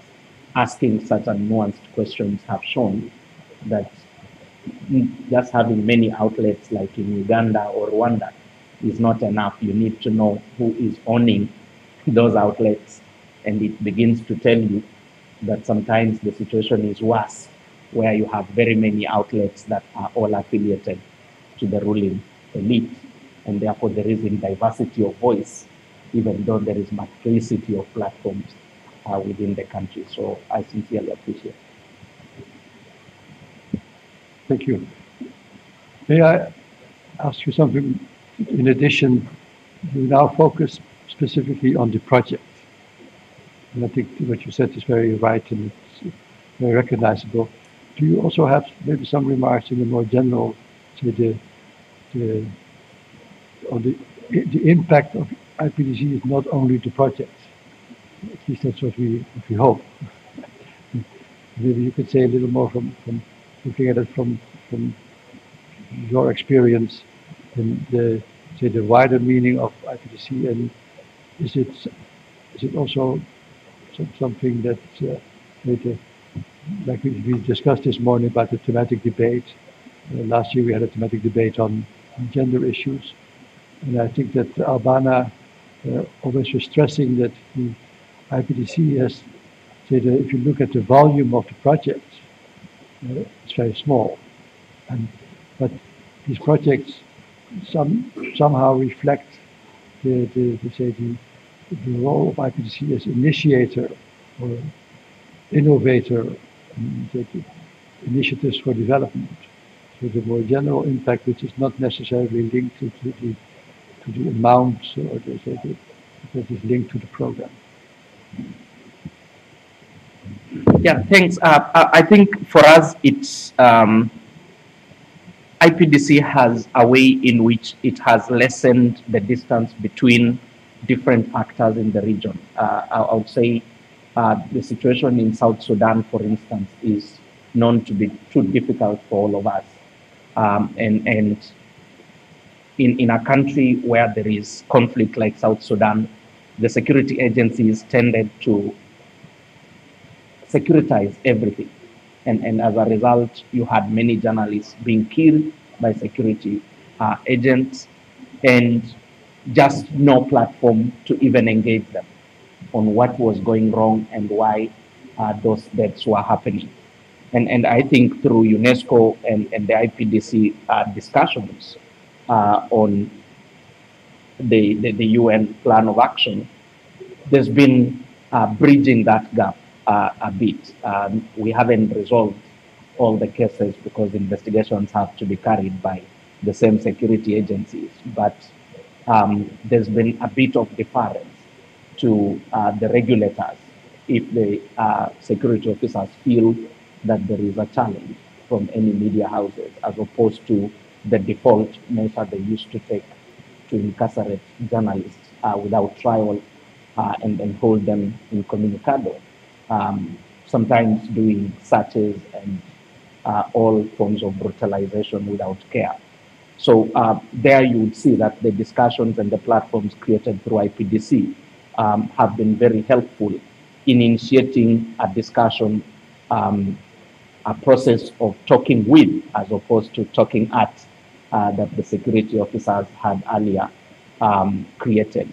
Similarly, a situation in Rwanda, giving those examples as very country-specific interventions that have come through. Rwanda, the state is insidious. It doesn't kill a journalist. You would not see the hand of government in any of those, but they allow a process of high level of self-censorship. And it was just because any critical report was thought to be undermining the regime. And they didn't understand that you can have a critical media and still be supporting the state. The reverse was the narrative that any critical media is undermining the state. And that took a very long time. And the recent processes where there's been a dedicated officer on safety issues has opened up, in fact, more formal engagements between the security agencies and the media in Rwanda, where they've had 2 or 3 national dialogue sessions on that process, which has begun to show that where there are professional breaches, they ought to be accomplished, as opposed to this process of insidious kind of police officers wanting to vet publications. Like in Rwanda, they would confiscate publications on the border with Uganda, because most of the newspapers print in Kampala or in Nairobi. And then on arriving at the border, they will create a reason to hold them back.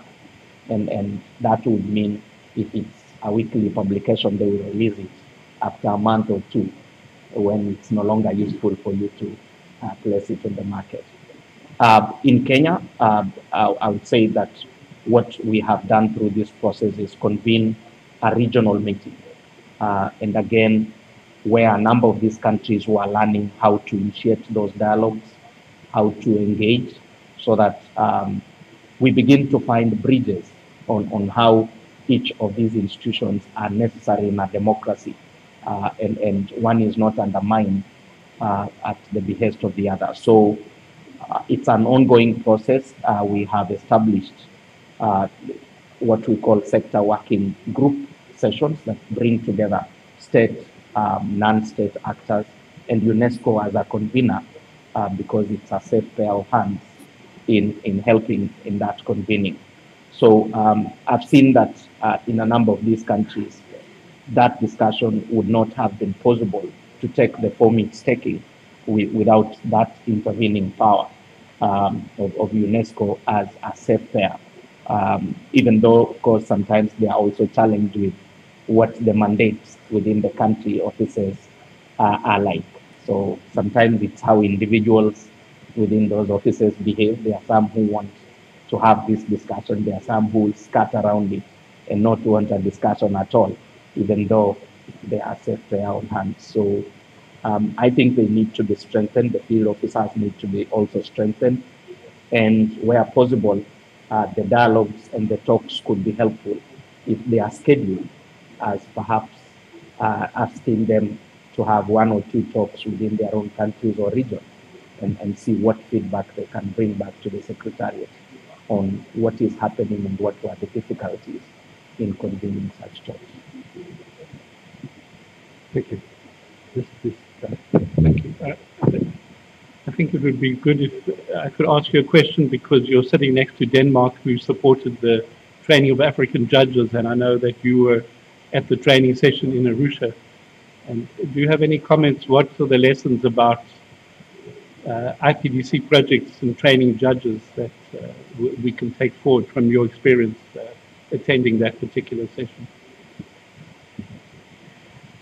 Yes, I think that was a big session and an eye-opener for a number of judges, especially given that the African Court had just made a big decision on criminal defamation, and most of the national processes are still retaining criminal defamation. So judges were finding it quite hard on how they can internalize those two different systems, an African court interpreting an African charter and saying this process of criminalizing expression is against the charter, yet national laws seem to be saying criminal defamation, sedition, publication of false news are okay, limitations as it were.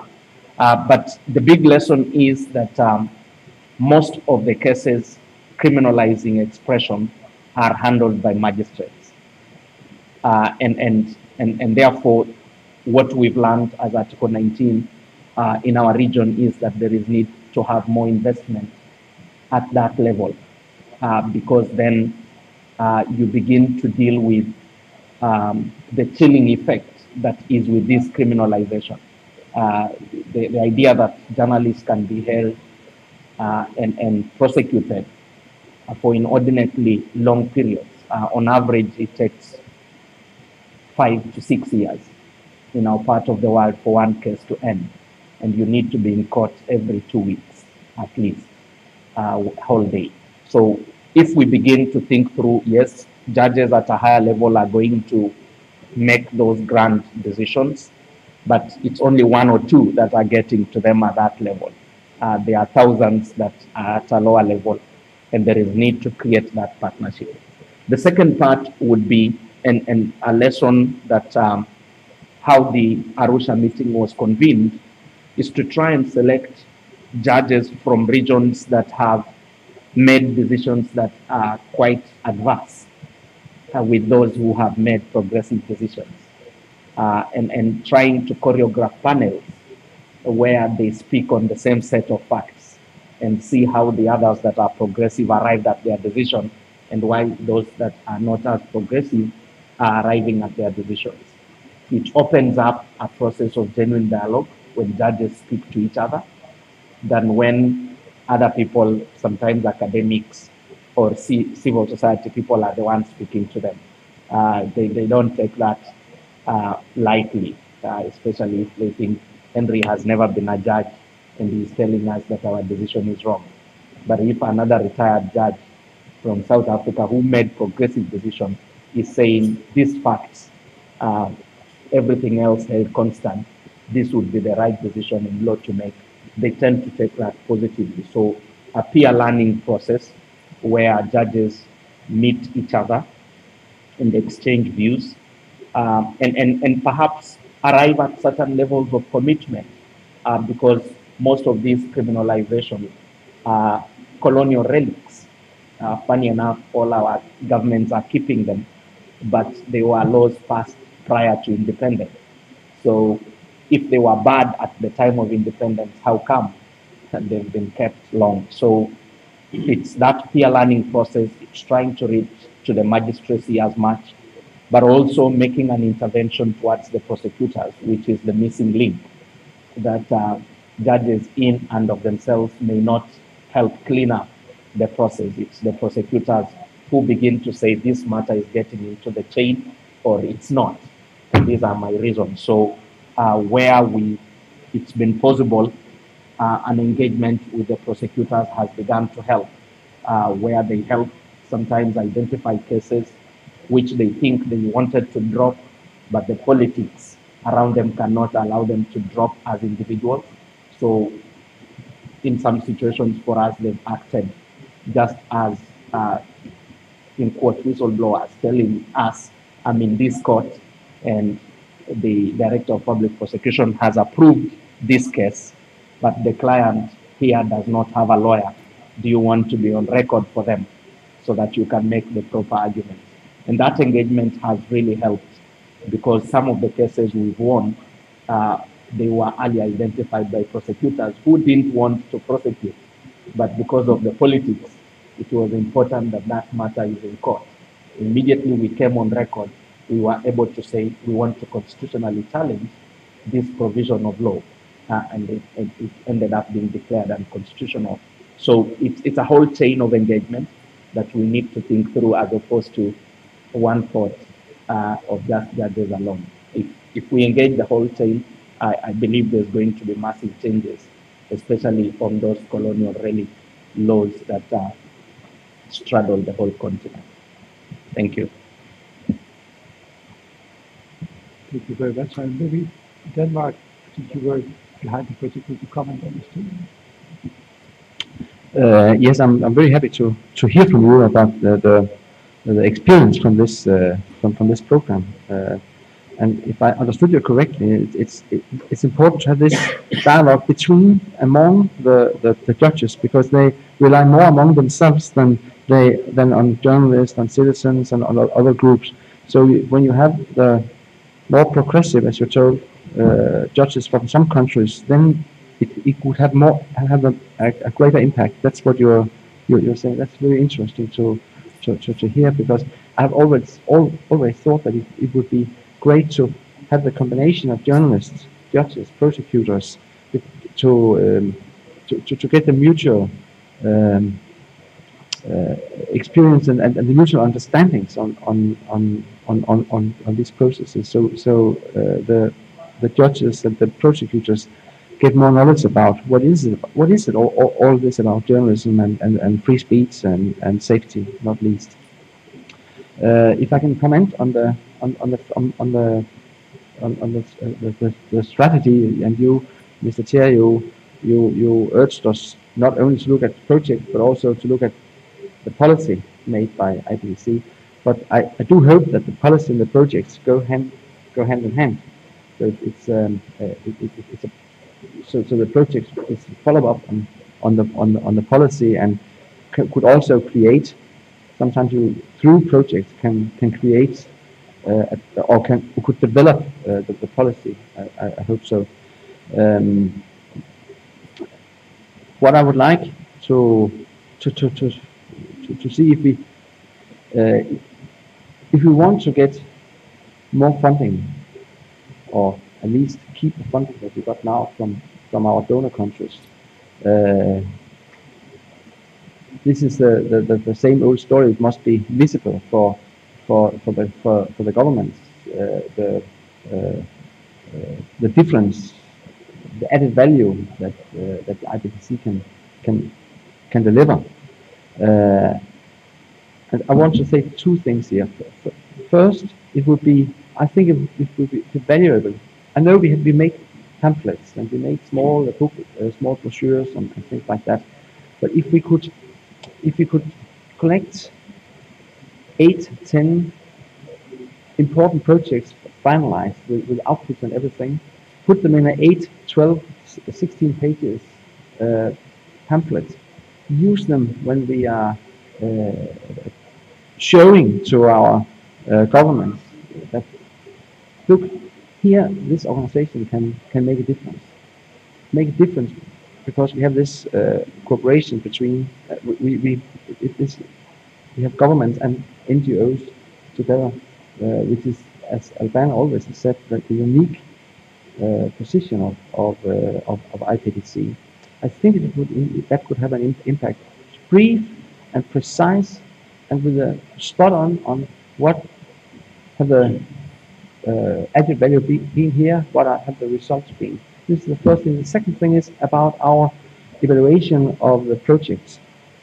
And I think that will be a discussion ongoing forever, how we evaluate these projects, because always try to improve the evaluation and go through them in the best possible way. When you go through all these projects, and as you said, there are differences in the way they are described.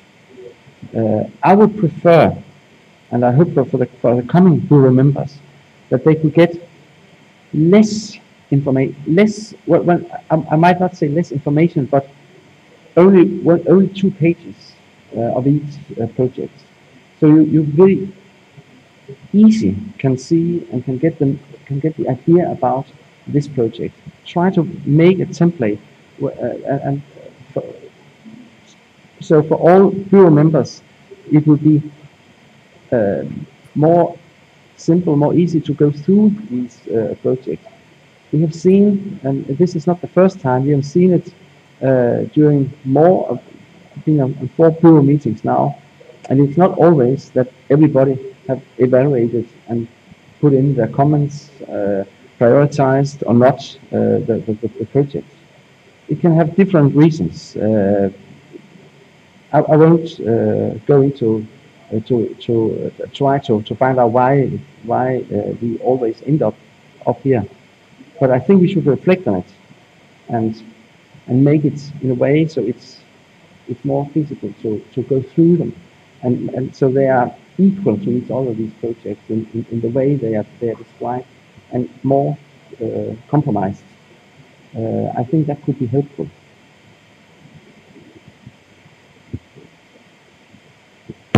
Yeah, thank you very much. And I actually just want to comment a little bit on what Hendrik said. Denmark, we are supporting the 2 projects that Guy mentioned, and we have actually been very happy to do that also because before UNESCO, you have done a lot of training for the military, but it is quite new that it's for the judges, and I'm actually very happy that you give that more inside information from Africa, because that shows that it matters, and it's very important for me to take that with me home and say this is a good project we have been giving money to, and actually on that must be Thursday. There will be a parallel session specific on this project taking place in Africa now. So I hope a lot of you will attend it. But and thank you very much for the more insight. Thank you. Maybe maybe we can continue a little more on this topic that Morgan just raised. was preparing for this meeting, I noticed that you could see that a very long list of projects, many pages of reviews, but we also saw that not all members of the Bureau were able to assess all the projects. So in the end, we ended up discussing a project which was only reviewed maybe by 3-4 members, and the differences were very small. And also remembering that, say, when Naran, rightfully in my mind, often pointed out some basic information are missing, but still we feel very sympathetic to the project. So we move on. So, in the Netherlands we have a sort of policy to be fair, to be strict but fair, or fair and strict, strict and fair. It depends how you want to put it first. But I do think, being engaged with IPDC 4 years now, that there's always this going back and forth between trying to be strict, to redefine how projects should look like, and then we come back at the meeting, and then we're confronted with regional distribution, and we're confronted with, there's a difference in preparation through the country offices. Projects arrive at this table, which, if you look at the criteria, should never have arrived here. And sometimes, like we saw yesterday, also a project which is very detailed, but which is missing one document, which could have been a formal obstacle to be accepted. It didn't need to be like that. So I feel also, like Morgan said, if we have so many papers, it's impossible to digest. Members of the Bureau, it's not their job to be on the Bureau. They have a pay job that they need to give priority to. I do think it would be very good if we could streamline the beginning of the decision-making process, and if we could also insist on the role at the beginning of the country offices. And there, I think we need to support the Secretariat of CI sector in often they are dependent, if I could speak for the Secretariat, from my experience, that you are not the ones who control the country offices, and often you are depending on people who are there who also have a wide variety of tasks. Being the ambassador to UNESCO, I noticed also that, of course, the capacity of country offices in general is very limited. But there is a basic problem. If we want to be strict and fair, we have to introduce criteria at the beginning, which allow, say, to have a minimum of requirements, but at the same time leave the possibility to say, okay, this is a very important project. It might be a small project. The capacity of the people who request the support may not be that they can fulfill all the bureaucratic criteria that UNESCO needs to put up them. Somebody has to help them. But in able to do this, there has to be some more clear guidance at the beginning. So I don't know how you feel about it, but I think this is these elements. I think it's important to be strict, but to be strict you have to be realistic. And then if you can make realistic criteria, you have to be fair in the distribution of it. And this would, in the end, should lead, in my mind, to indeed an assessment of the project, which could be a 2-pager. And on this, the Bureau could maybe more easily decide. And I know that the Secretariat is very careful not to be seen as pre-selecting the projects. But I do think there is a task for the Secretariat and the country offices to prepare the projects in such a way that the selection process is realistic, looking at the capacity of the Bureau members to investigate them. And I think we see the difference, like Naran, you were very strict in applying it, and others were maybe looking at, we think it's a good project and we need to support it. And luckily we were able to to meet those two things at the project that we discussed. But I can imagine this is something that if we look at the evaluation, we need to improve further. Maybe I can ask you to also speak your mind.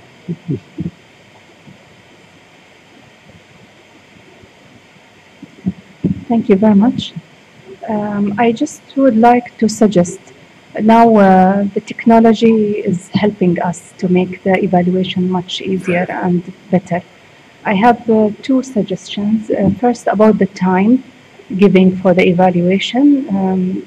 I believe that everyone has other responsibilities and other commitment, and the limited time for evaluation is sometimes really critical for us to be like allowed to really look carefully about for each project and evaluate it honestly with the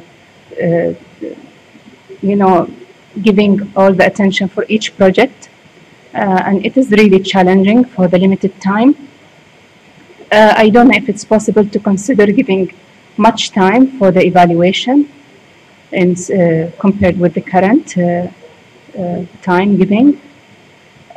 Also, I believe that the platform can be better enhanced in a way that make the evaluation much easier. For example, as we discussed in the last Bureau meeting, that we need to look at the proposal coming from LDC's countries because they are more in need for the support. So if there is a way that we can have a category or a link where we can press and get the projects directed to that. Also, for example, for the regional projects, so there is like a way or a solution that can separate the projects for easier review. What I was doing when I was evaluating the projects, I was using the paper and checking the countries, and it's time consuming in addition to the limited time we have. So I believe that the technology can help to make it faster. Also, the projects that, for example, I already evaluated and I put my comment, if it can be highlighted in the system, so I don't have to open it every time to check if I'm done with this. I can do it in paper, but sometimes I have time to review not in my office, in other area. So it's much easier that I can open the system and I just start working and evaluating, and I can get the information updated in the system clearly. So I can know that this project, I'm already done with it, so I can move to the other. So I believe that there are some technological solutions that will make the evaluation much easier, and I wish if it's considered in the future. Thank you very much. Thank you, very useful. Thank you, Chair. But I really support your idea about making this process easier. But my observation is about, that in many cases we have a limited funding to allocate the grants, and we are not able to provide the funding for every proposal. So, and we also have to prioritize it. And but my the suggestion is maybe the Bureau would consider it in terms of the geographical priority. I'm just suggesting to put the landlocked countries as a priority as well. Because that there are the 32 countries, landlocked countries, and for example, probably you know Mongolia is completely landlocked between Russia and China. So why we should prioritize it, take it as the geographical the priority? So because it's these countries usually a lot of challenge. They have challenges in terms of economic development. So it's an issue of the sustainable development. But if you look at the list of the countries, in many cases, the human development is a law in these countries. So that's why in Africa, for example, we have the 16 countries which are completely landlocked, and the countries you mentioned, Burundi, Bako, it's also the one of the landlocked countries. But it also depends on the neighbors, you know. So this was my the intervention. The second one is not directly included to the process of assessment and so, but I wish we should consider continuing this the media reliability indicators that started with the Deutsche Welle Academy. Because now it's almost a problem in every country, because the question is if private media is really independent, or if the media markets are very highly saturated, because it's always an issue of economic censorship. So that's why these indicators are very important. So I would wish to continue this work and they see the outcomes of these indicators and so on. Thank you. Thank you. Maria? Thank you, Chair. I have listened carefully all the comments because I am not an expert in the media, but in my experience of the two meetings in these 2 years in the Bureau, we really support all the comments that you have made, particularly Denmark, about the necessity of the documents more easy for the Bureau. Because what happened with me this year, that the last year I could assess all the projects and this year I couldn't, because of the meetings of the executive board and everything, so it was really impossible. So we think that it's true that we have to review.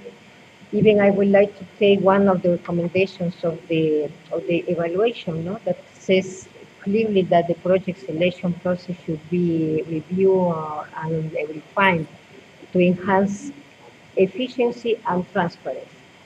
So I would like to take your words, Mr. Chair, that you mentioned that we have to be strict and also fair.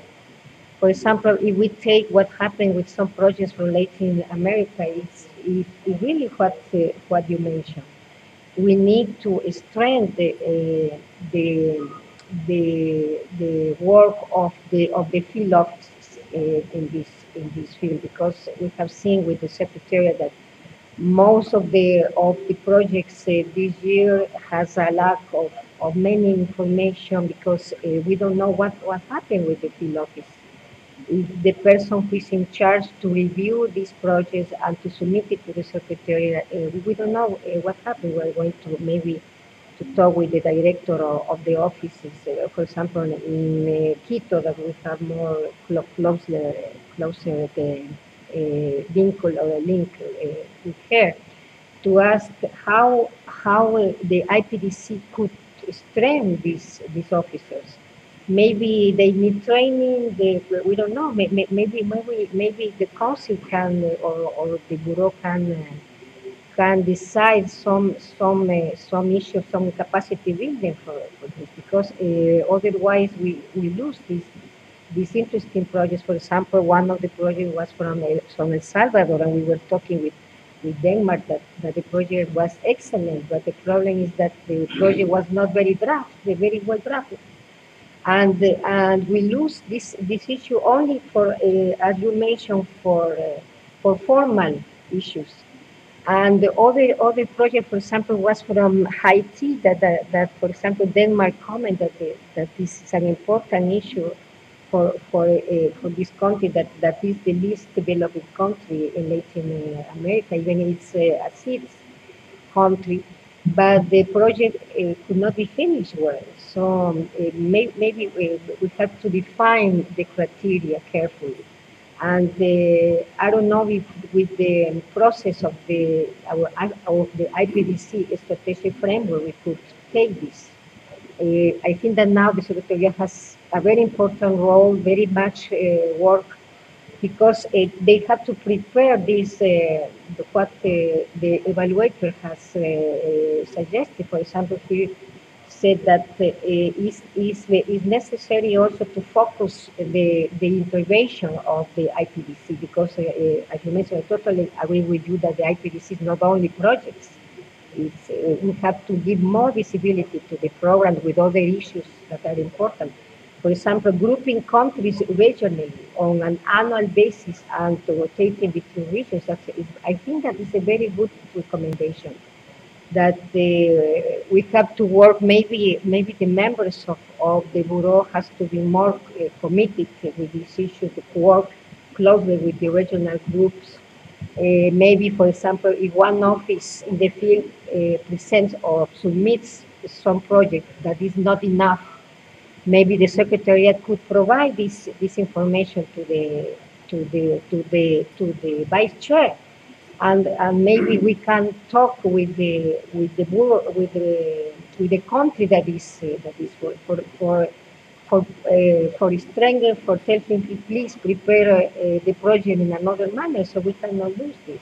So unfortunately, I was very disappointed with the results for the projects for my region, particularly in this year, but I understand that we have to be strict with that. Thank you, President.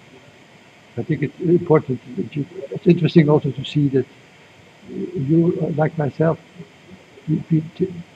being in the delegation, we think automatically that it's also a responsibility of the member states to encourage, to have a better, say, to encourage member states to influence the quality of the Bureau, because if the member states do not provide the support and the importance to the good functioning of country offices, then this is one of the bad results. But I saw it. Thank you, Chair. First of all, I think I'd like to comment from Article 19 concerning the experience they had in training of judges who are dealing with the issues of criminal labor for journalists. I think it's a very good experience, but from the comments from Article 19, I see ourselves, I think there's a need for us, or maybe we should realize that actually the only thing which is permanent is actually change. The approach, I think the training needs to somehow change, because one, I have realized that actually judges are not the one who first directly deal with such cases, but magistrates, like in Africa. So meaning we should focus maybe training on magistrates who are first contact with such cases. I think that one would assist, because if we train judges, magistrates won't be able to take the serious decision concerning how to help, want to know how to help those journalists, so that the case, if it needs to go to higher court, it's to commit to higher court quickly. But that's why I find that it takes time for those cases to be disposed of, because first they go to wrong churches, courts. By the time they realize that they need to go there, somebody will have stayed 3-4 years in prison. The second thing, I want to support my colleague from Oman regarding the evaluation. We face two challenges. Apart from the volume of the projects we have to assess, the issue of assessing them online, like in Africa, for example, is a bit tricky, because one, the amount you spend on remaining on a computer, on internet, is so high, the rates, like in my country, I can't hide. For you to finish all that thing, when you have to go, come back, you highlight it, again you check, you find that at times the whole document, after you have evaluated before you save it, it disappears.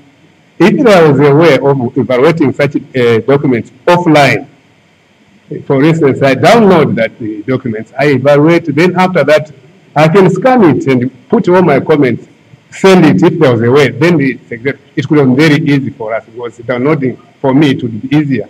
I'll have the paper part of it, do it time when I'm not in the farming. At night I'm busy whatever. Then the other time I'll send everything to be able to get all my comments. But for me it has been really a challenge on that one. Yeah. So that's what I wanted to highlight. Thank you. Thank you. That also coincides with Morgan said that we need shorter documents, because if you want to have offline all the big documents, your computer will be, your memory will be blocked.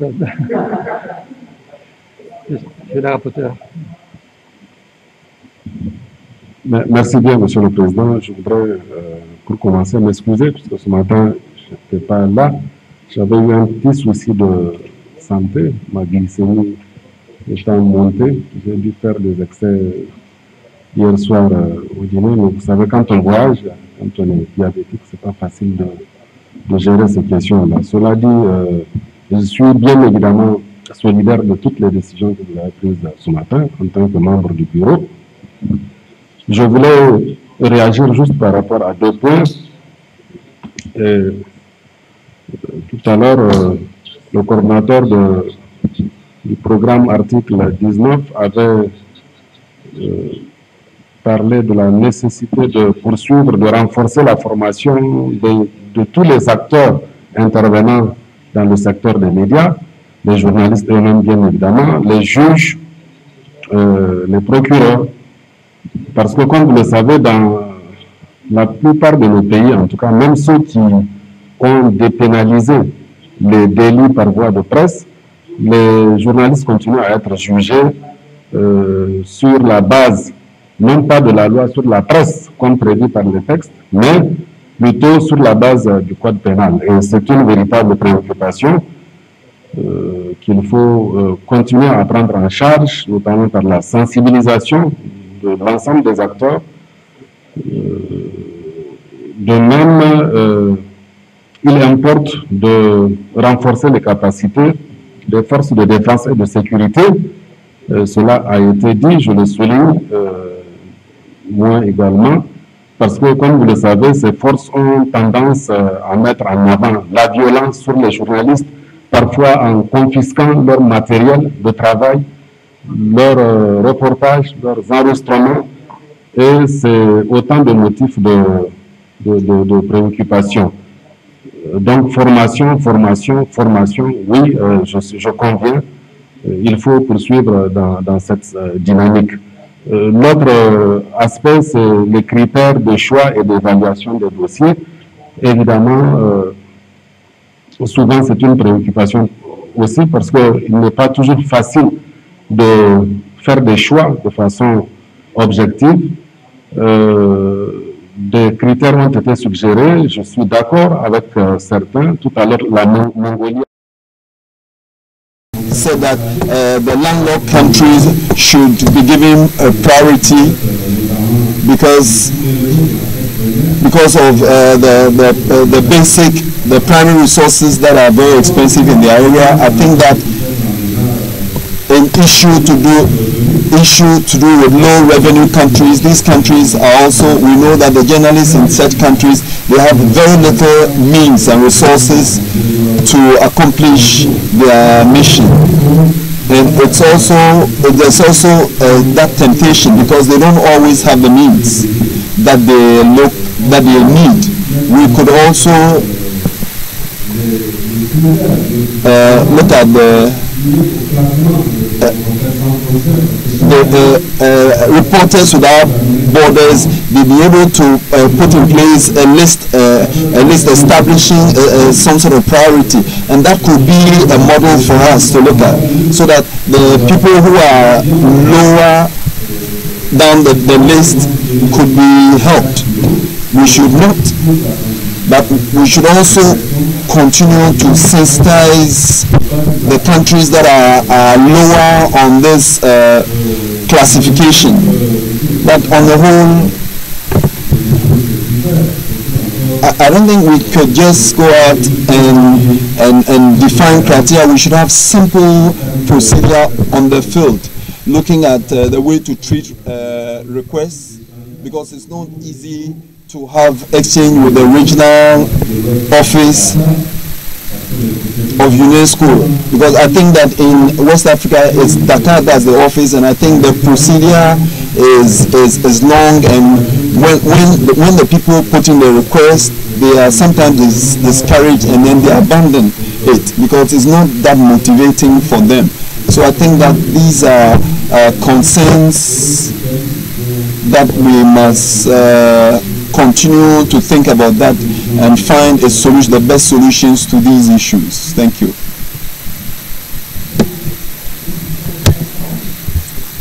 Je pense, oui, je reconnais que notre observateur de la Russie, malheureusement, n'a pas pu être avec nous depuis le commencement, mais au moins avec nous maintenant. Say something about your feelings after having Thank you very much, Mr. President.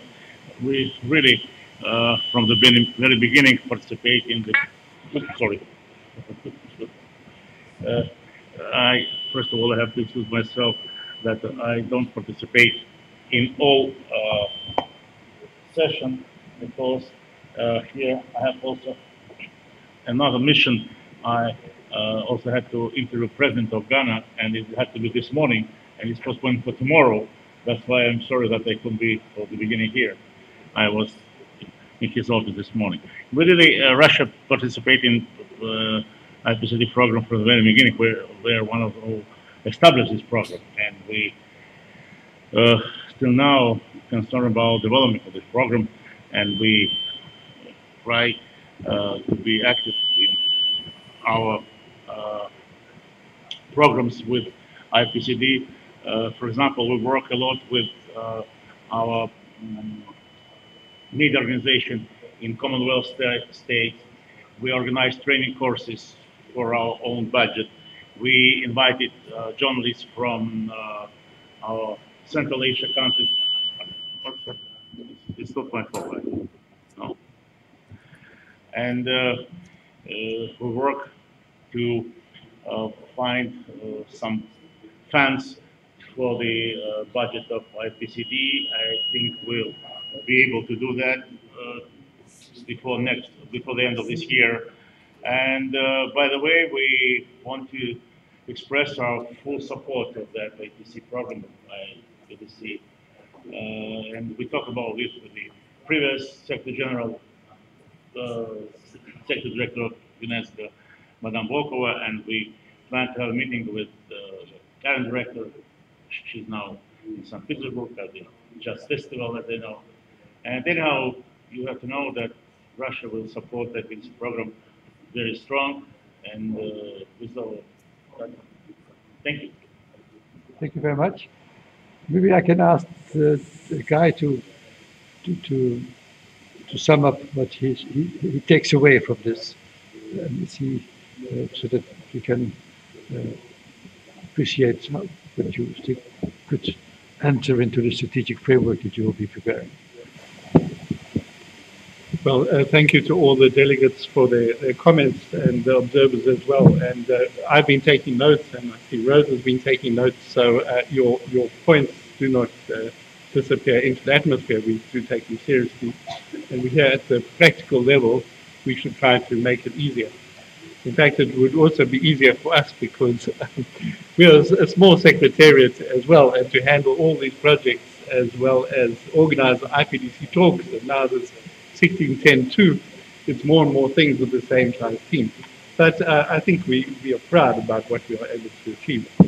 In terms of the strategic framework, I hear that people are emphasizing to really discuss the unique contribution of IPDC in amongst other actors, which includes building of bridges, the working with governments and bringing governments into discussion with media actors and so on, and training. Of course, people have been emphasizing a great deal. In terms of the strategic framework document, we will pay a lot of attention to this evaluation, which has got many elements. The way that the consultant has reconceptualized to put things, is distinguished between activities and outcomes, for example. Before we had a mix. Now, I think when we produce this, we will look very much, for example, at his part 2, where he says the evidence and outcomes, and he breaks the activities down into 5 different outcome areas. So this is very helpful for us to create more clarity, more coherence between for the strategy going ahead. So I don't see in our draft document we will come with anything super radical, but it will just follow really some of the analysis and suggestions of this document. In terms of the resolution on the evaluation, we said we would work with the chair and with the consultant as well to develop this document. As was very much discussed, we will be sharing this draft document with all the council member states. It may be we need to look at things and discuss with the chair as to whether we can indeed organize an information meeting between now and the council. That could be a possibility. We just need to, I think, plan that a bit more and see, in all these questions, is there budget and is there also a clear agenda, outcomes to do that. But that is a point that we do hear from you very much. We also hear from you the complexity of the fields, the networks, the field offices. And later this year in Paris, there should be a retreat of the CI officers from all around the world. Now, that doesn't cover everybody because sometimes we're receiving projects from officers and there's no CI person. It's an education person who's making the proposal because there's nobody else. And the education person doesn't understand the system and people are changing. But at least at this retreat coming, we will have a training for those who are there about how to create more uniformity, explain more the kinds of requirements, the kinds of interests of the Bureau members. Of course, if Bureau members wish to respond to these points, they would be very welcome to engage further. But I would also, because I think we're beginning to wind up, just to thank you also for your time. Indeed, you have many other duties to do. And so, the time that you were able to find to put into the monitoring, that's what makes IPDC, I think, a strong intergovernmental project, because you have the contributions of people from different regions who take the time to look at these projects, to have the debate. And I think this transparency and this mandate is really unique. I don't know other development organizations that can do that. So it's not just the question of IPDC having a distinct role, but the process is also very important. And so you have worked very hard to do that. And of course, you've read all these documents, which are that big. We had to do much work preparing the documents, but we don't feel we prepared for a vacuum. We prepared, and now you have processed it and given your decision. In the end, of course, the Secretariat is here under your authority and the authority of the Council. And I want to thank you for your support for the program, because for us as Secretariat, it is encouraging that it seems we are doing work that is appreciated. We value your advice for improving this. And in conclusion, thank you for your hard work on your side also to make this project make a difference to the world, because as we do see, I think IPDC is on the up. The SDG agenda is there as an opportunity. It's very important. The concerns of IPDC really are critical for the sustainable development. And so I'm confident that this project can continue to develop. And the program raise its visibility, as it was said by various others, and make more impact through a more coherent strategy, better project proposals, a better ability for member states to implement. We will look into some of the technology issues, whether we can make a download version, and we will look at the technology issues, whether it shows what is updated and what is not. As I said, we took a lot of notes on the details, and you can count on us to fulfill this. Thank you, Guy. I think you can also interpret the meeting we had as a vote of confidence in the Secretariat, and that we support you in the streamlining process of the preparation of the documentation on the project. Of course, can only be done if the members of the Bureau trust you to do it. And I think this has been clearly said, and this enables you to to go maybe a step further in reducing the volume of papers, being more focused. And of course, we can also support you in, through our regional groups, underline the importance of the program, underline the importance of good support by the country offices. And in that sense, I think it's very important that you say that you have the CI people in the country offices coming for a retreat. But I think it's also important at a higher level, and that's something that maybe you can also, through our member states, encourage, that also the directors of country offices, when they go to a new office, are told by the leadership of UNESCO that even if they are focusing on education, they cannot do without supporting the CI whenever they are asked for something. And that, in that sense, we should see some improvement, I think, in the preparation through the country offices of the requests, and that we can be strict and fair, and that we can have a more streamlined selection process by the Bureau members. I think time to close. I think it's good to repeat again that if possible, we can have an information meeting. I will also convey the message to the real chair. I'm only the substitute chair.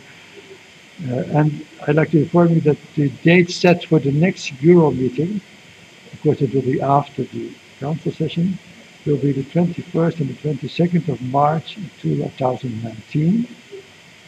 And just to remind you, the council will be 21st and 22nd of November. With this, I think we've come to the end. I would like to thank everybody involved, the Bureau members, the observers, the secretariat, but also the support staff, and not to forget the interpreters. When will be the council? Sorry? The council will be 21st to 22nd of November this year. This year. Then in Paris. In Paris. So, after having thanked everybody, I would like to close and just make a final practical remark. I've been told that the lunch is not in the restaurant we were yesterday, but in the restaurant where you had your breakfast. So it's on the other side of the pool. Yes. Any other practical information, maybe Rosa? Yes, so lunch by the pool in the same place where we had breakfast, and then we will have the site. Well, first the visit to the newspapers, to the newspaper, leaving at 2:30, and following that we'll have the sightseeing tour. So we will meet at 2:30 sharp at the entrance of the hotel. Okay. I think it's a nice way to end, but now I will end with the gavel, the formal session of the Bureau, and thank you all very much for your contributions. Now we have the rapporteur, maybe. Yeah.